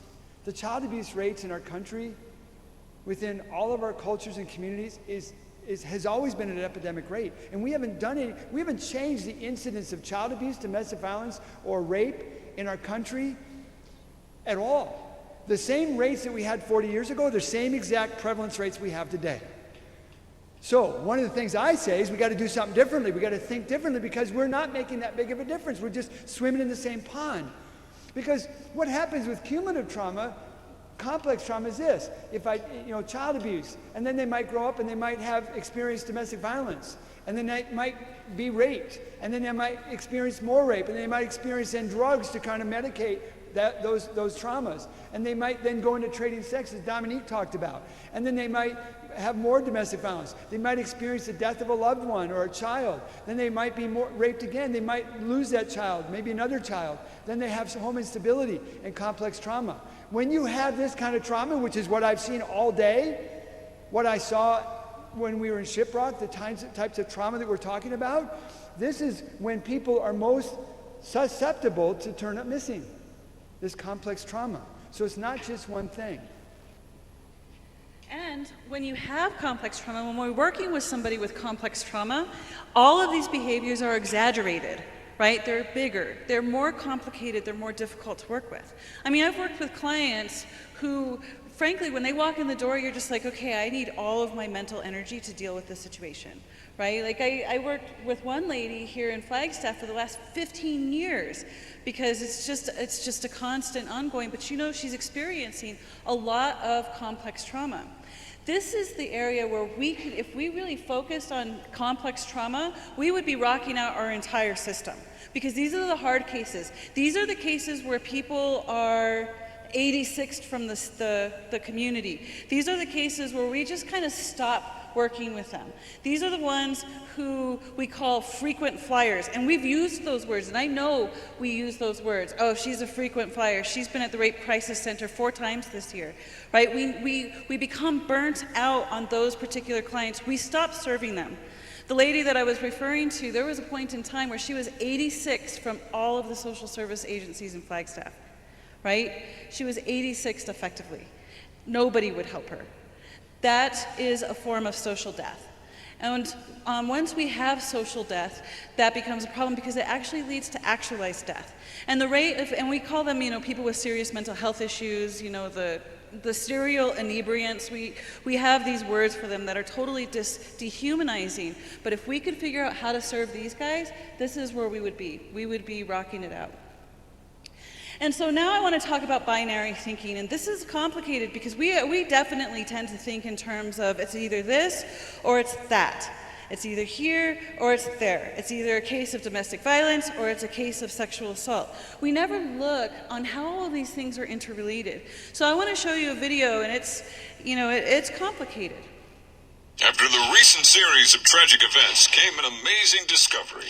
We are not binary beings. That's right. The human brain is wonderfully complex and is capable of holding multiple thoughts at once. You don't have to choose between opposing police brutality or opposing shooting police officers. You can oppose both. Yes, you can mourn the policeman brutally gunned down in a spasm of senseless violence and mourn black men senselessly gunned down by police. The human brain need not be a mutually exclusive device and can, for example, support Black Lives Matter while at the same time oppose crazed mass murderers who kill cops. Yes, it's true. It's the same neurophysiology that allows the brain to support sensible gun control while simultaneously supporting the Second Amendment and opposing blanket gun confiscation. Why, the brain could even support policing reforms while supporting policing itself. The human brain is capable of so much more than either or. And the best part is, these non-binary brains are inside of all humans, no matter their make, model, color, or size. So, let's rejoice in the fact that our brains are not just ones and zeros, but are capable of holding multiple thoughts, beliefs, and convictions at the same time. Hooray for the human brain. Use yours today. And this is really important to think about because the issues that we're dealing with are complicated. They are not one-dimensional issues. They are not two-dimensional issues. They're not even three-dimensional issues. They're probably 4, 5, 6, 7-dimensional issues. These issues are complicated. And we have to be vulnerable enough to be able to recognize that we need as many people on our team as possible, but we need the people on our team to also be capable of being vulnerable and being able to say, you know what? We can change, we can do better, and we can allow for those changes to happen. So that means not getting butthurt every time somebody tells you need to think about doing something different, right? Because all of us have challenges, all of us could do things better. So we're gonna look at a couple of major parts within our own system. The first one I'm going to talk about, and then Myra's going to talk about the second part.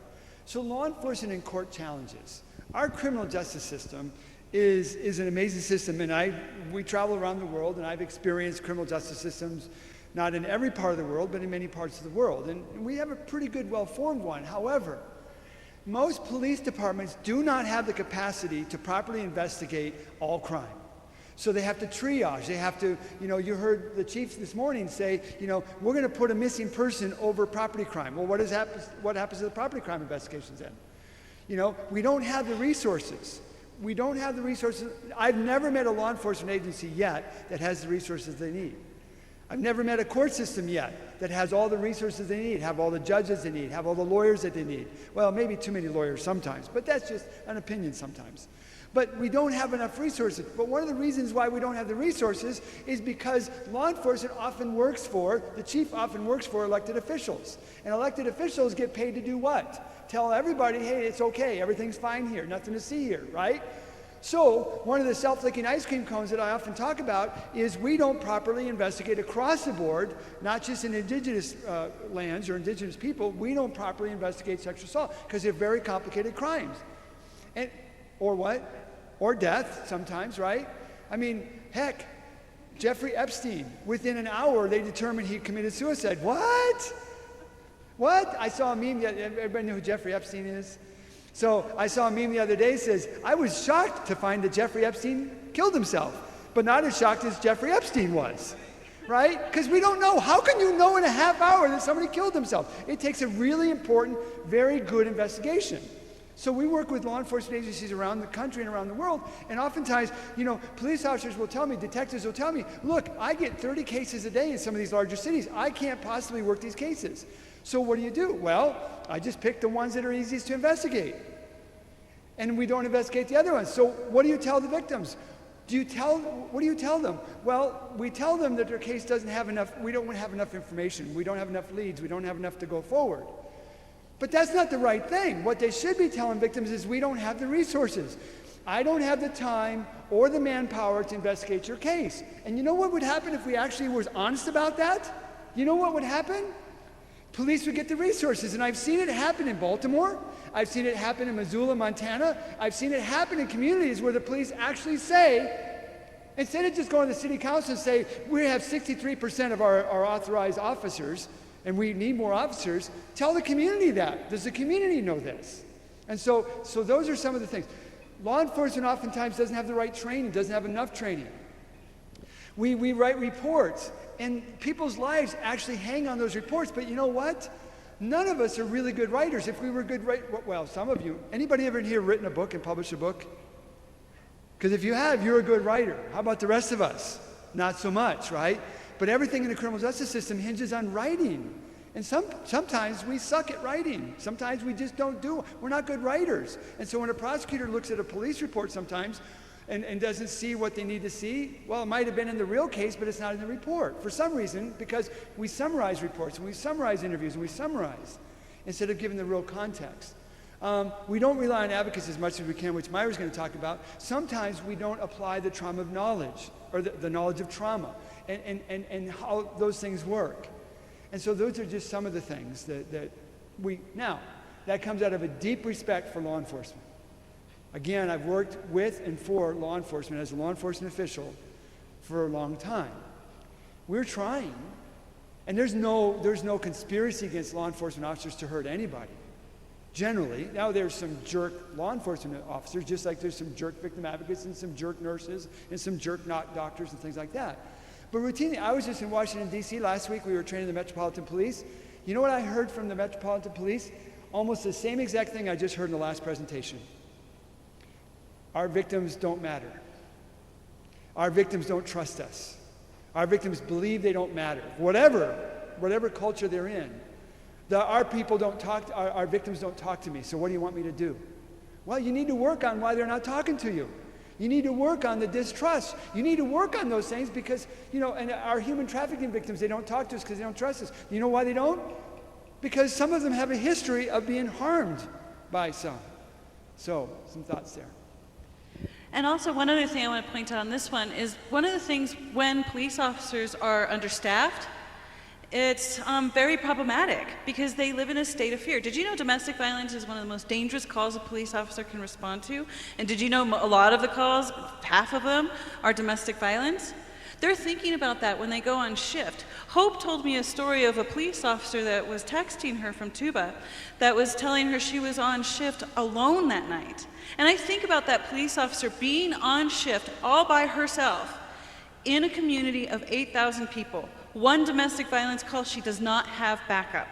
So she's already responding to these calls stressed out and afraid.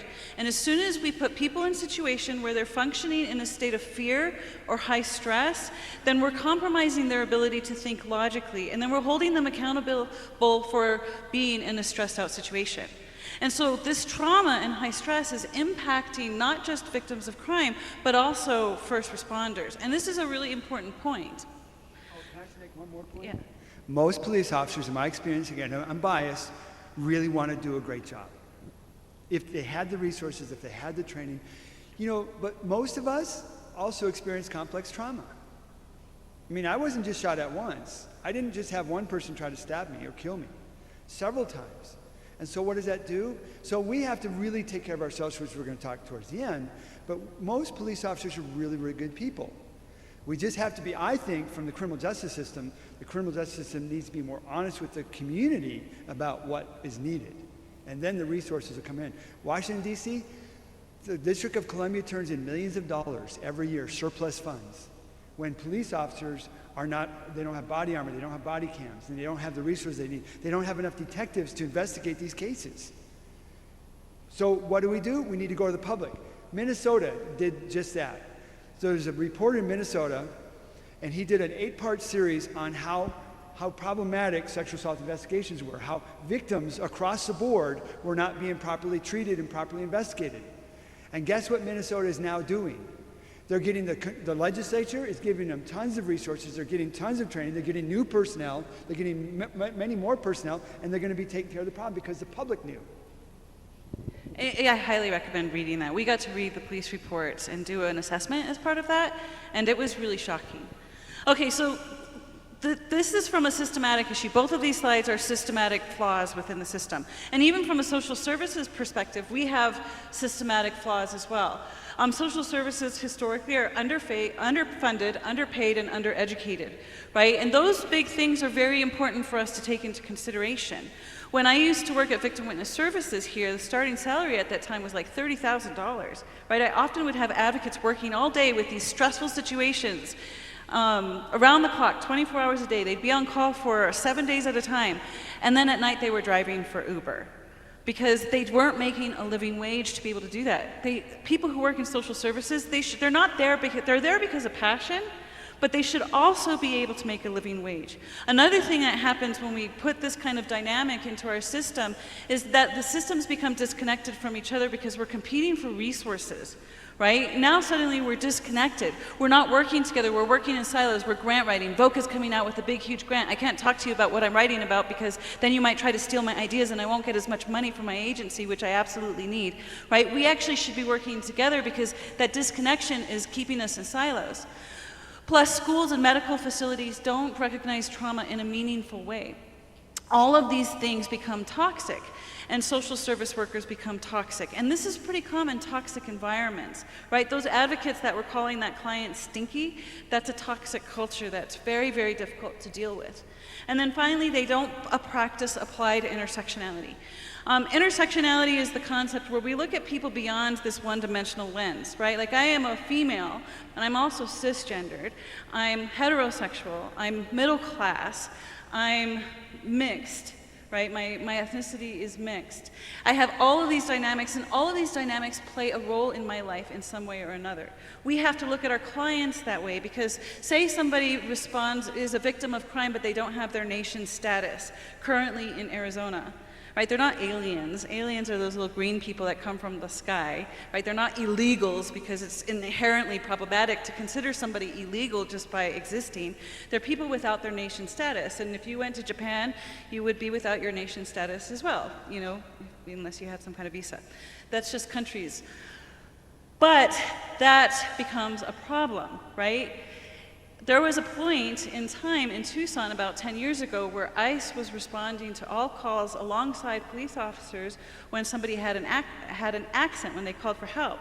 Recently I read about some law enforcement is becoming like dual, like they're police officers and ICE agents at the same time.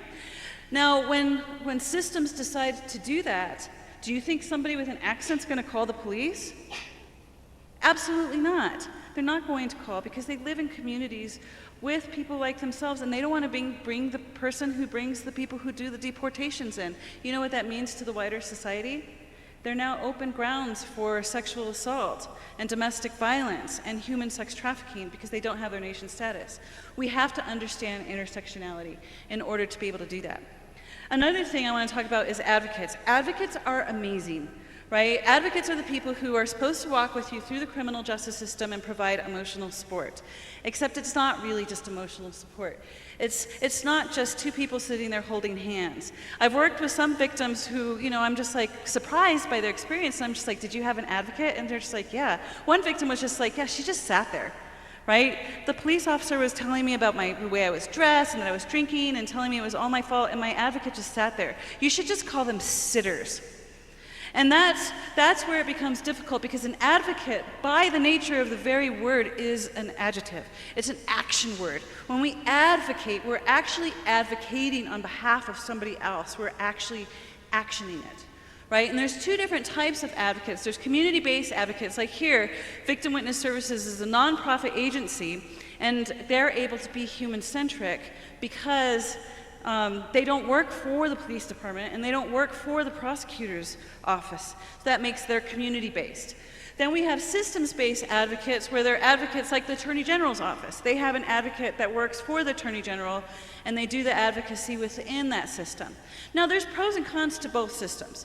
They both have strengths, and you can actually leverage each other. So if you can get these types of advocates to work well together, then definitely do that, because the systems advocates have more access to the cases because they work there. But they're not able to be as human-centric because they answer to the police or they answer to the prosecutors. Those are their bosses. And as soon as you set that boss structure up like that, then inherently you lose some advocacy. Community-based advocates, they are not always taken seriously and called on, and they have to struggle in order to be able to be part of the game. And so they lose that. One thing I do want to warn you about community-based advocates, though, as we build advocacy systems, is we have to be careful about their boards of directors, right? Oftentimes, advocates believe that we need to have criminal justice on the board of directors in order to establish buy-in. And what happens is those members of criminal justice don't always keep the right hat on, right? They're like advocating on behalf of the agency that they work for, like the police department or the prosecutor's office, instead of advocating for the victims. So if they're going to be on the board of directors, making sure that they're there because they want to be there, and they're going to be there focused on the mission statement, not to protect the interests of the systems at large. So when people enter our criminal justice system, well, even outside the criminal justice system, traumatized people look at the world fundamentally different from other people. So, for example, if you're a robbery victim or a victim of rape or something like that, and you see this man walking down the street, you might not see this person as a man walking down the street. You might see that person as a rapist or somebody that's going to harm you because of your previous experience. If you're a child sitting in a classroom and you have a very, very tough teacher and is all into discipline and yells at the kids and things like that, and you're a child abuse victim, how are you going to view that teacher? If you're a member of the community that doesn't trust the police, for whatever reason, if you maybe have been a human trafficking victim and you've been arrested by them several times, I mean, we've talked to some victims across the United States where they're actually arrested, they're zip cuffed, their phones are taken away, and they're told, if you don't give up your pimp, we're going to release you. We're going to release you. We're going to get you out of these zip cuffs. We're going to release you, and we're going to just tell the community that you're now a snitch for us and that you did rat on your pimp. And guess what happens to some of these victims? They end up getting killed, or they end up being killed, right? So sometimes people don't trust the system, whatever system it is, DMV, right? Yeah, medical system. It doesn't matter what the system is. But when we look at our previous experiences, that goes right into our reactions to that system. This is from a movie called Crash. Somebody's in need of help. Somebody desperately needs help. She's stuck in a car. Other cars are burning up. Her car is about to burn up. So what's behind that behavior? Well, let's back up to what happened right before the crash. I listen to your husband, man. Get your leg open. Now, do you have any guns or knives or anything I might get stuck with? We're in a cocktail dress. What do you think? Be surprised some of the places I found weapons. He's clean. What do you think we should do about this, Mr. Thayer? My partner and I just witnessed your wife performing, and That's how the brain works. It always takes those past experiences and puts them in the forefront right now, because your brain was created to keep you alive. Your brain was created to keep you safe. And that's why you have these memories. That's why you have these triggers. That's why you re-experience these things when you have like experiences. So one of the things that we've done is we've come up, Myra has mentioned this, is the forensic experiential trauma interview, which I created after Fort Hood, Texas shooting in November 2009. We realized that when people undergo trauma, they can't be asked who, what, where, why, when, and how. They can't be asked, what happened, where did it happen, what was his right hand or his left hand. We have to ask, what did it feel like? What did it smell like? What did it taste like? What were your thoughts when this was going on? Because we're going to get so much more information. And we're finding when law enforcement, when prosecutors, when victim advocates are starting to use this approach, we went in 3 years, when I started introducing this to the Army, 300% increase in sexual assault and rape cases a year. 300%. Our prosecution rate went from 18% to 87% prosecution rate.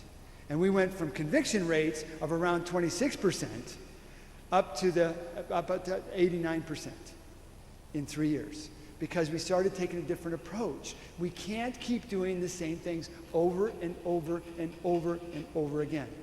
We got to do something differently. Also, that includes our courts. Our court systems need to be changed, whether it's tribal courts, whether it's our civil courts here. We have to change our courts, because when people come into the court system, they have a need for safety, they have promotion of self-determination, and they have to have positive social connections. So with that, a trauma-responsive courtroom is looking at the environment stressors, safe and separate waiting spaces, child and youth friendly. Because how many times in court do you actually show up and you're sitting right next or across to the perpetrator or the witnesses for the other side? We've got to really think through these things. That's why people don't make it through the criminal justice system sometimes. So we have to look at the environment. We have to look at, the voices and the choices and respect. Do you feel respected when you're testifying? Do you feel respected when you're called? I've never felt respected. I've always felt like I'm a little insect under a microscope. And I'm in law enforcement, and I've never felt comfortable in court. We need trauma-responsive, human-centric courtrooms where we identify certain things. We have parents and youth safety, help maintain those connections through, pro-social actions and things like that.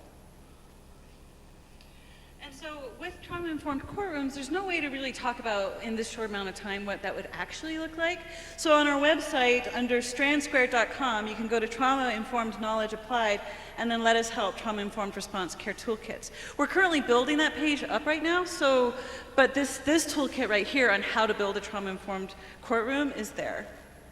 Also, we need more counselors, because they interrupt this behavior in individuals and then eventually to communities. But we need more counselors specifically that are trauma-informed and are affordable and accessible. I mean, we have lots of counselors that are like taking Blue Cross and Blue Shield, but that doesn't always, that's not functional, right? And we don't have that many counselors who are trauma-informed and accessible and affordable. That's what we actually need. We don't need the other kind. We already have a lot of those other kinds. And then finally, we have to work together. I can't stress this enough. So here's a popular scene from a popular movie of the Avengers, right? Here are all these guys, they're fighting together. There's Captain America and Iron Man, and they're like even leveraging each other out to fight together against these crimes. He's jumping over here to help him, and they work together, they're a team. And the reason why they're a team is because they recognize that while they all have different skill sets, they're able to bring those skill sets to the table without feeling defensive. At the end of the day, there is enough violence to go around. We have to work together, right? If you have a really great idea for a program, share that program. Share it with the whole wide world, right? Even if Jane across the street steals some elements of your program, that's okay, because there's enough violence to go around. We're creating an army. We need generals. We need lots and lots and lots and lots of people doing this work. We have to work together.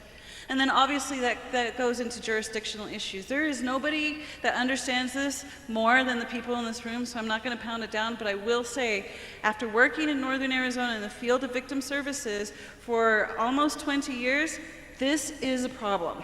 And this is impacting people's lives. People are losing their lives because of this. So to be trauma-informed, this is where it gets, these are some of the tangible stuff. We put together this self-assessment tool. This is not the final draft. This is draft number 2. If anybody has any feedback on this draft, or you're looking at it and you're thinking, oh my God, that's a typo, or that's a misspelling, or that's just wrong, email me and we'll get you on, because we're still drafting it out. We have it out to lots of people. We want the community to tell us how to fix this. So in this tool, what you would do is you would print out enough for all of your staff and all of your board and all of your leaders and everybody, and they would look at your system through this lens and agree or disagree or not disagree, and then when you pull all that together and create some data, you can find where the gaps in your system are. Now there's almost 200 different things that you need to do in a system in order to consider yourself trauma-informed. And it's very difficult to be there. And you know what's really challenging is you finally fix one area of your system, and then you go back and do it again, and an area that you were rocking out last year, suddenly you totally stink at this year. So you have to do it annually. We printed out enough for everybody to have one in here, so please take it, and we would love to hear feedback. And the rest of the presentation's built. Huh? Oh, I just brought them out right now. Nobody got copies yet. And so Russ is going to pass those out while I talk about it a little bit. So in order to be trauma-informed, you have to recognize how widespread the impact of trauma is. We assert that every single person has trauma.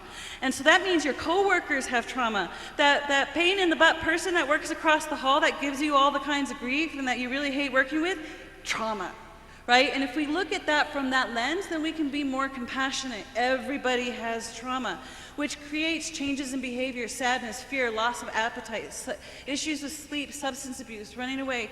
Trauma causes difficult behaviors, right?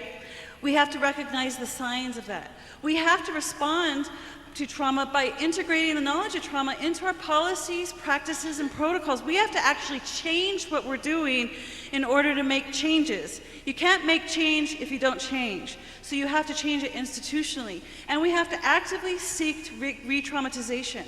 I have worked with so many victims now that at this point, there are so many who have come to me that said, working with criminal justice was worse than the actual rape. And that's a huge statement. And I've heard it again and again and again. Now think about that. Being raped is better than working with us. That's a huge statement, and I've heard it so many times. Secondary victimization is a huge thing. We have to actually try not to do that. And we have to apply these ideas. The first place it starts with is compassion. What do we do about all the pain we see in the world? All the pain we feel in our own lives? And why does it seem like our best efforts to help somebody feel better always backfire? I've been studying intense grief and loss, baby death, violent crimes, accidents, suicides, and natural disasters. And I've learned something really interesting. Cheering people up, telling them to be strong and persevere, helping them move on, it doesn't actually work. It's kind of a puzzle. It seems counterintuitive, but the way to help someone feel better is to let them be in pain. This is true for those giant losses and the ordinary, everyday ones. Educator Parker Palmer writes, "The human soul doesn't want to be advised or fixed or saved.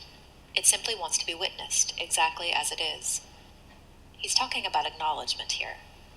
Acknowledgement is this really amazing multi-tool. It makes things better even when they can't be made right.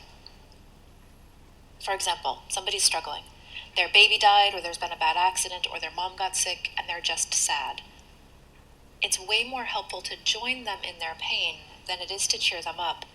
But here's what we tend to do instead. You have 2 other children, you need to find joy in them. Or, you know what you need? You just need to go out dancing and shake it off. Or, I felt really sad once. That's Did party you try rainbows. acupuncture? We're not really sure what to do with someone's pain, so we do what we've been taught. We look on the bright side. We try to make people feel better. We give them advice. It's not like this is nefarious. I mean, we try to cheer people up because we think that's our job. We're not supposed to let people stay sad. The problem is, you can't heal somebody's pain by trying to take it away from them.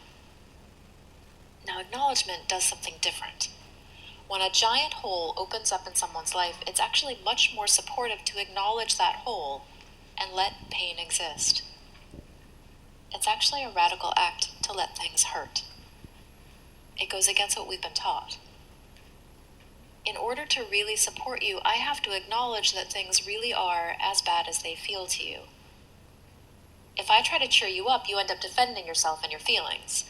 If I give you advice, you feel misunderstood instead of supported. And I don't get what I want either, because I wanted you to feel better. It's pretty rare that you could actually talk somebody out of their pain.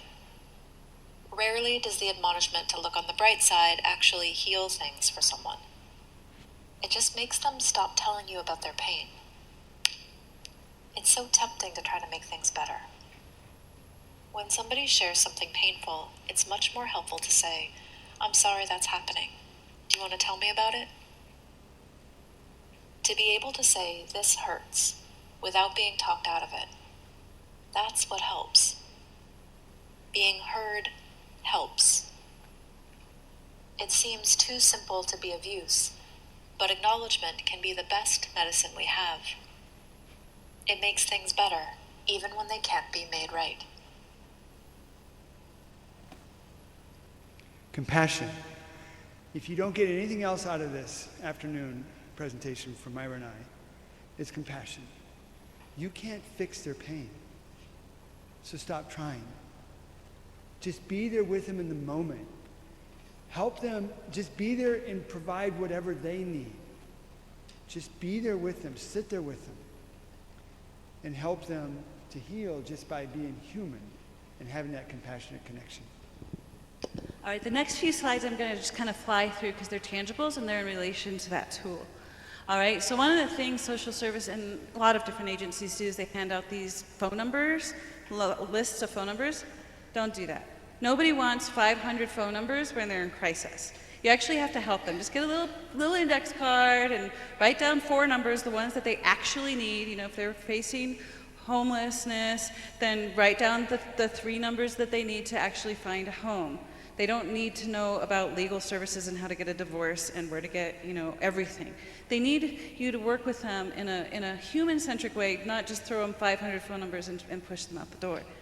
Another thing is with jargon. We use a lot of jargon, right? Like, for example, take the initial appearance. It's the first appearance the very next day after the crime.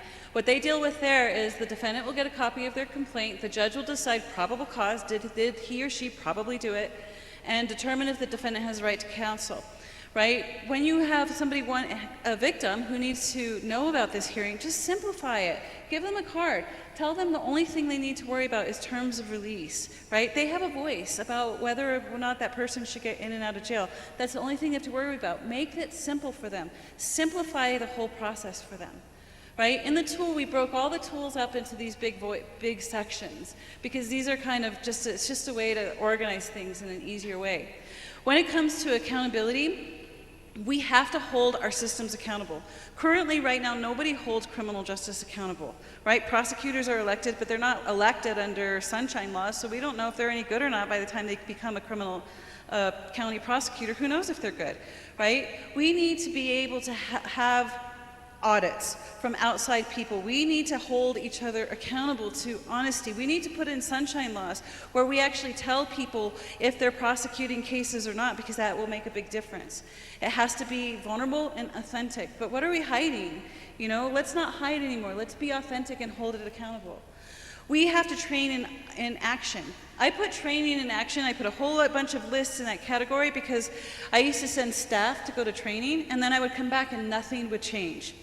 I don't know how much money we've invested in the years on training. They have to get the training, and then they have to come back and change what they're doing based off of new things that they learn. So it's training in action, growing a knowledge base, totally disregarding expertise, right? It seems sometimes when people start calling themselves experts, they stop learning. It's like they've arrived, and they just start regurgitating everything after that point where they became experts.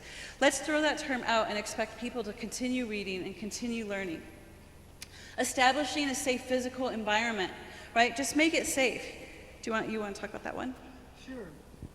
Interrogation rooms were created to do what? Increase stress, decrease information. And so we've got to make a system, we've got to make our environment safe. Now, I know money is a thing, right?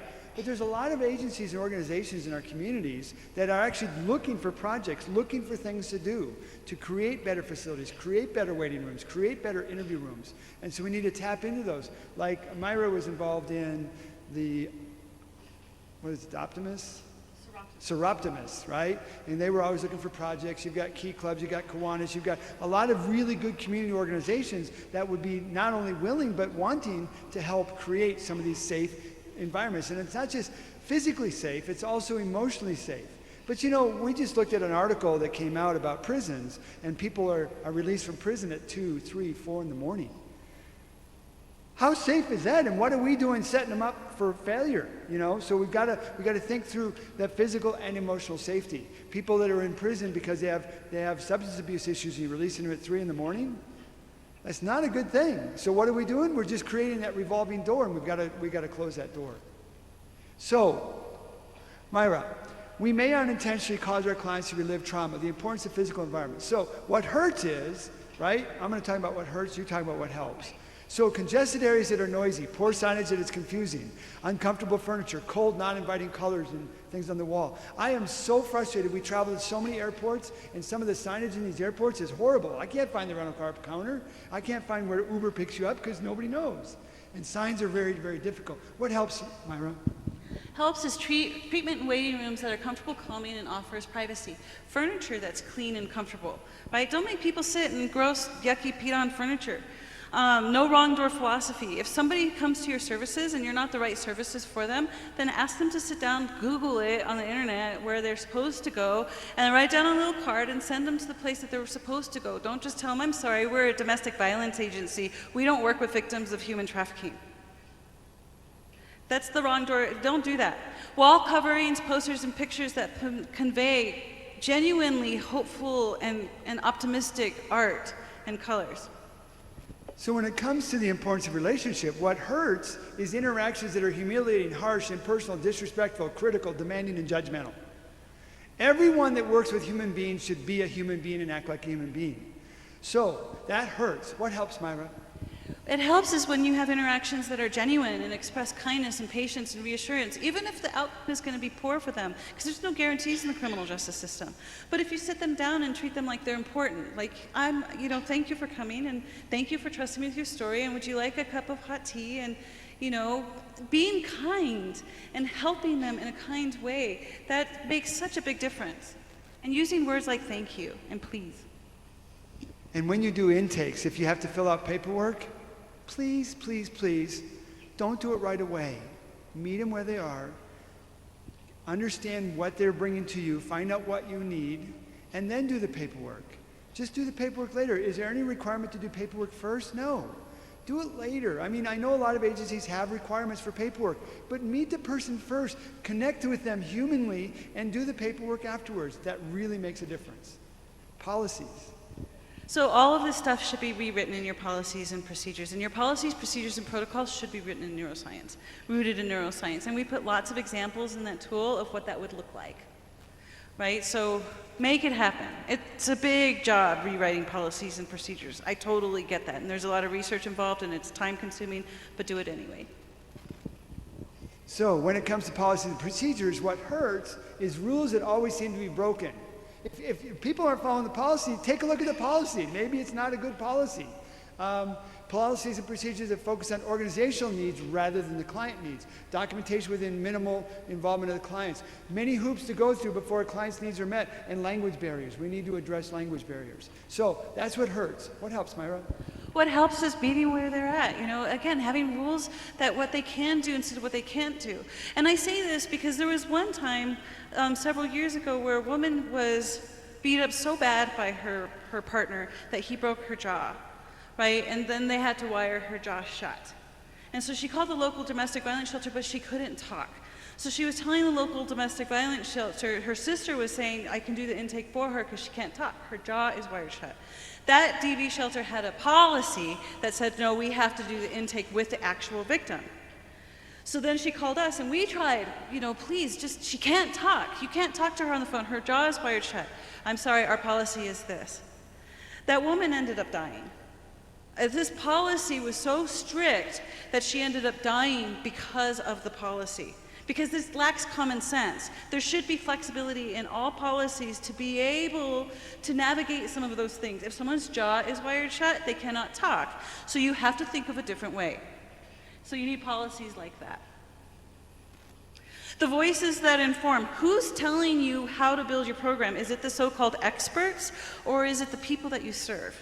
Because it should be the people that you serve. And that should be happening in a meaningful way. You should be gathering meaningful data from them. Not those weird little surveys that the funders make you use. Would you, do you like our services? Would you recommend our services to a friend? Those are not real. Even if they're all getting good check marks, those are not real, meaningful ways of getting information. Do qualitative data. Do it in a meaningful way, because it's the client who should be driving decisions. Now, finally, as staff, supervision, support care, self-care. This is the third year in a row that we've lost more police officers to death by suicide than by in the line of duty fires and deaths. Right? We've seen a lot of suicides with fire department and with advocates as well. Vicarious trauma is a real thing, and it causes real stuff. These environments that first responders are working in are very toxic, right? There's burnout, there's unrealistic expectations. I mean, literally drowning in crime. Just go and talk to your police department and find out how much crime that they're dealing with, and it's really a lot. It's overwhelming at times. They have so much crime, and they don't have the capacity. That's just real. We have to understand that. So then they start developing bad behaviors, like mobbing, like the phenomena of like staff ganging up on another staff member. I'm sure people have experienced that or seen that in their workplaces. Unrealistic expectations, gossiping. Gossiping and rumor making is a symptom of a toxic environment, and if your staff is gossiping and rumor making, it's something to take very, very seriously. Also, from a neuroscience perspective, when discussing the type of work we do, the process of working with the pain of the others, Mr. Eagleman, who was looking at the brain, observed that neurons in our brain do not recognize the difference between the pain we feel for others and the pain we experience ourselves. What that means is self-care and being healthy is not just a nice, fluffy thing. It's actually an ethical obligation. Right? We ethically have to take care of our first responders, and we have to have that expectation that they're taking care of themselves. And I just want to say, and I think authenticity and vulnerability are important. You know, like I said before, most police officers, most law enforcement are good people. But sometimes because of their chronic trauma that they experience, they start to treat people like numbers. They start to treat people like, you know, especially people not like them, and it's really easy to do. And so when we were in Shiprock and I heard one of the law enforcement officials give a briefing, I was actually very offended because he kept blaming the victims of the missing. He kept blaming the families. Well, the families aren't sharing that with us. The families aren't talking to us. You know, the victims already had this long list of problems with the police, so it's less than. And I totally resent that. And I think the community should push back against that and not accept it and talk about it, what it really is. Law enforcement should also be required to be human regardless of what they go through. Because it is possible, and most of my friends are that way. It's possible. Don't accept anything less, whether it's from the FBI, Bureau of Indian Affairs, whether it's your own police, whether it's the local police or sheriff. Don't accept those types of behaviors in that kind of discussion. Because it's not the victim's fault. It's not the family's fault. If the family's not telling you everything, because it's partly your fault because they don't trust you. Find out what those barriers are, work through those barriers to gain that trust, because information has to be given within that realm of trust. And so when an individual experiences vicarious trauma, they experience a lot of the same things that someone who is a victim of crime experiences. Self-blame, inability to feel safe, disruption, the inability to be intimate. They experience all of these different things. It can be hard to know when you need a new job. As a rule, if you hate going to work every day, it may be time. If you hate going to work and your coworkers don't respect you, Hey, dummy. it may be time. If you hate going to work, your coworkers don't respect you, and you always wish you were somewhere else, it may be time. If you hate going to work, your coworkers don't respect you, you wish you were somewhere else, and you cry constantly, it may be time. If you hate going to work, no one respects you, you wish you were somewhere else, you cry constantly, and you daydream of punching small animals, Oh, dear. it may be time. If you hate going to work, no one respects you, you wish you were somewhere else, you cry constantly, you daydream of punching small animals, and you sit next to this guy, it may be time. If you make loads of money, it may not be time. But if you make loads of money, you hate going to work, no one respects you, you wish you were somewhere else, you cry constantly, you daydream of punching small animals, and you sit next to this guy, it's probably time, as a rule. And there's no shame in that. Not everybody can work in this field forever. Right? It's a really tough field to work in. I mean, we've been in criminal justice together. We've got 65 years of experience, and it's hard working in this field. There have been many, many nights where I've cried and felt very, very sad, but I've never stopped being compassionate with the victims that I work with. Right? But I've witnessed some of my coworkers lose their compassion. And it's because they're not made for that. And that's okay to admit. And we should expect people to admit that. And we should actually build in safety nets just in case. Like teach staff while they're working with victims to also be grant writers and to also make films and also do these things in case they get to the point where they're unable to work with victims, because it's going to happen for a lot of them. And we should be okay with that. So here, this is one of the things that I would like all of you to repeat after me, to really just drive it home. When we're working with people who've had trauma, say after me, I'm going to offer compassion, dignity and respect to each person I serve, in an effort to create a safe, trusting, and empowering environment.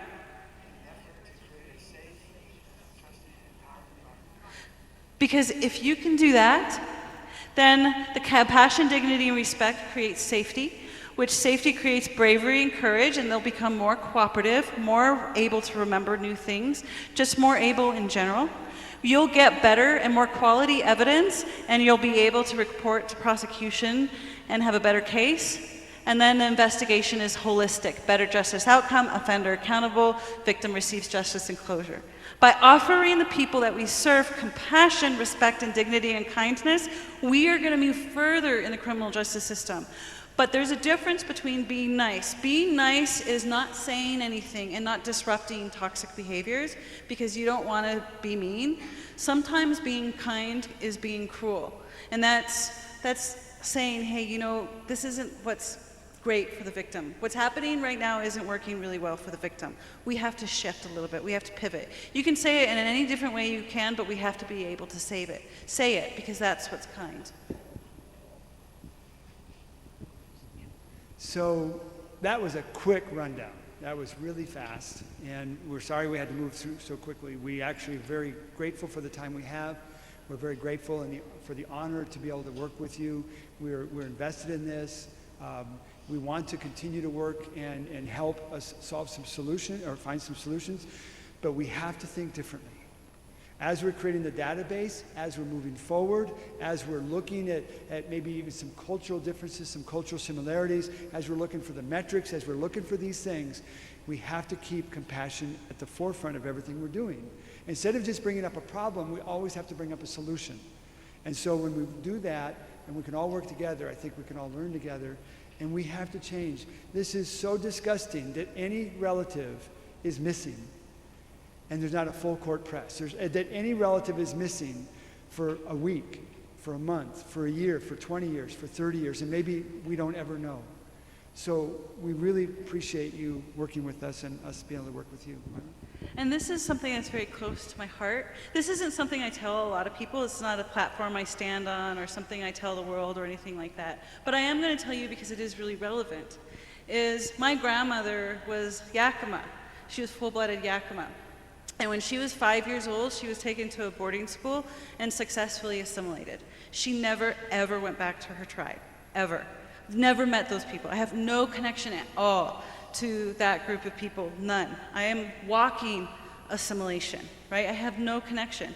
And to me, that's really, really, really sad. It's really sad that that happened. And one of my uncles, when he was a teenager, he really started to connect with some of that a little bit. And she got so angry about that because she saw her people, she didn't understand the dynamics, and she saw the people as, like, she thought her family gave her away and put her in that boarding school. So when my uncle tried to reconnect with the family, she cut off his braid and kicked him out of the house. And he's come home once or twice since then, but he's been permanently missing for like 30 years now. So this is really, these dynamics are really something that hit me hard. And I'm here, I'll help. Just give me work, grunt work. You know, you don't even have to credit us at all. We'll just do work. We're here to help you and totally support this cause.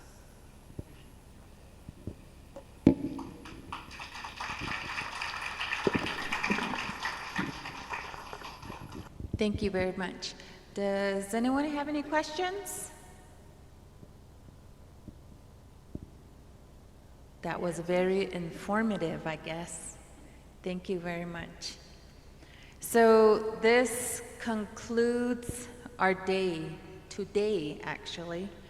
I just want to say thank you again for your presence, your attendance, and then also your support on this venture. And then also, please take care of yourself. This is a lot of heavy topics that were discussed today. And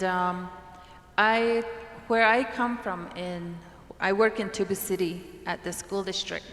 And so sitting here, I was thinking about, the kids that come to our school. And so thinking about what type of trauma they may experience when they come to school. And so some of our teachers may not be trained in seeing the signs of trauma or symptoms.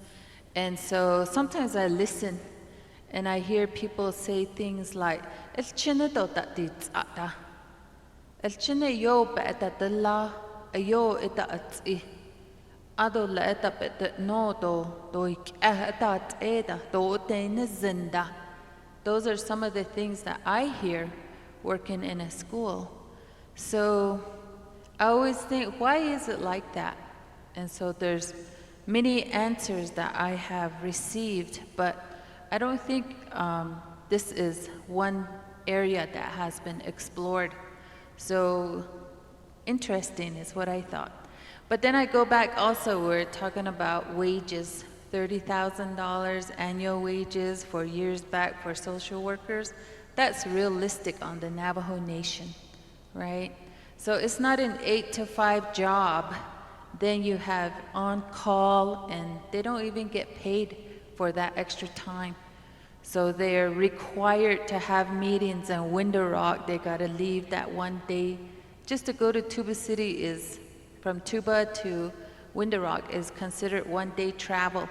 So people get up like 3:30, 4 in the morning. If you're traveling from Page to Tuba to Window Rock, that's even a longer distance. So those are some of the things that I was thinking about too. So we have fatigue individuals out there, service providers is something else I was thinking about too. So I think all in all, again, this is a multifaceted approach in making this all possible. So in my community, the past maybe 4 weeks, we've experienced a lot of missing persons, and not one of them has been found alive. And so earlier today, I asked a question of the police officer that was here.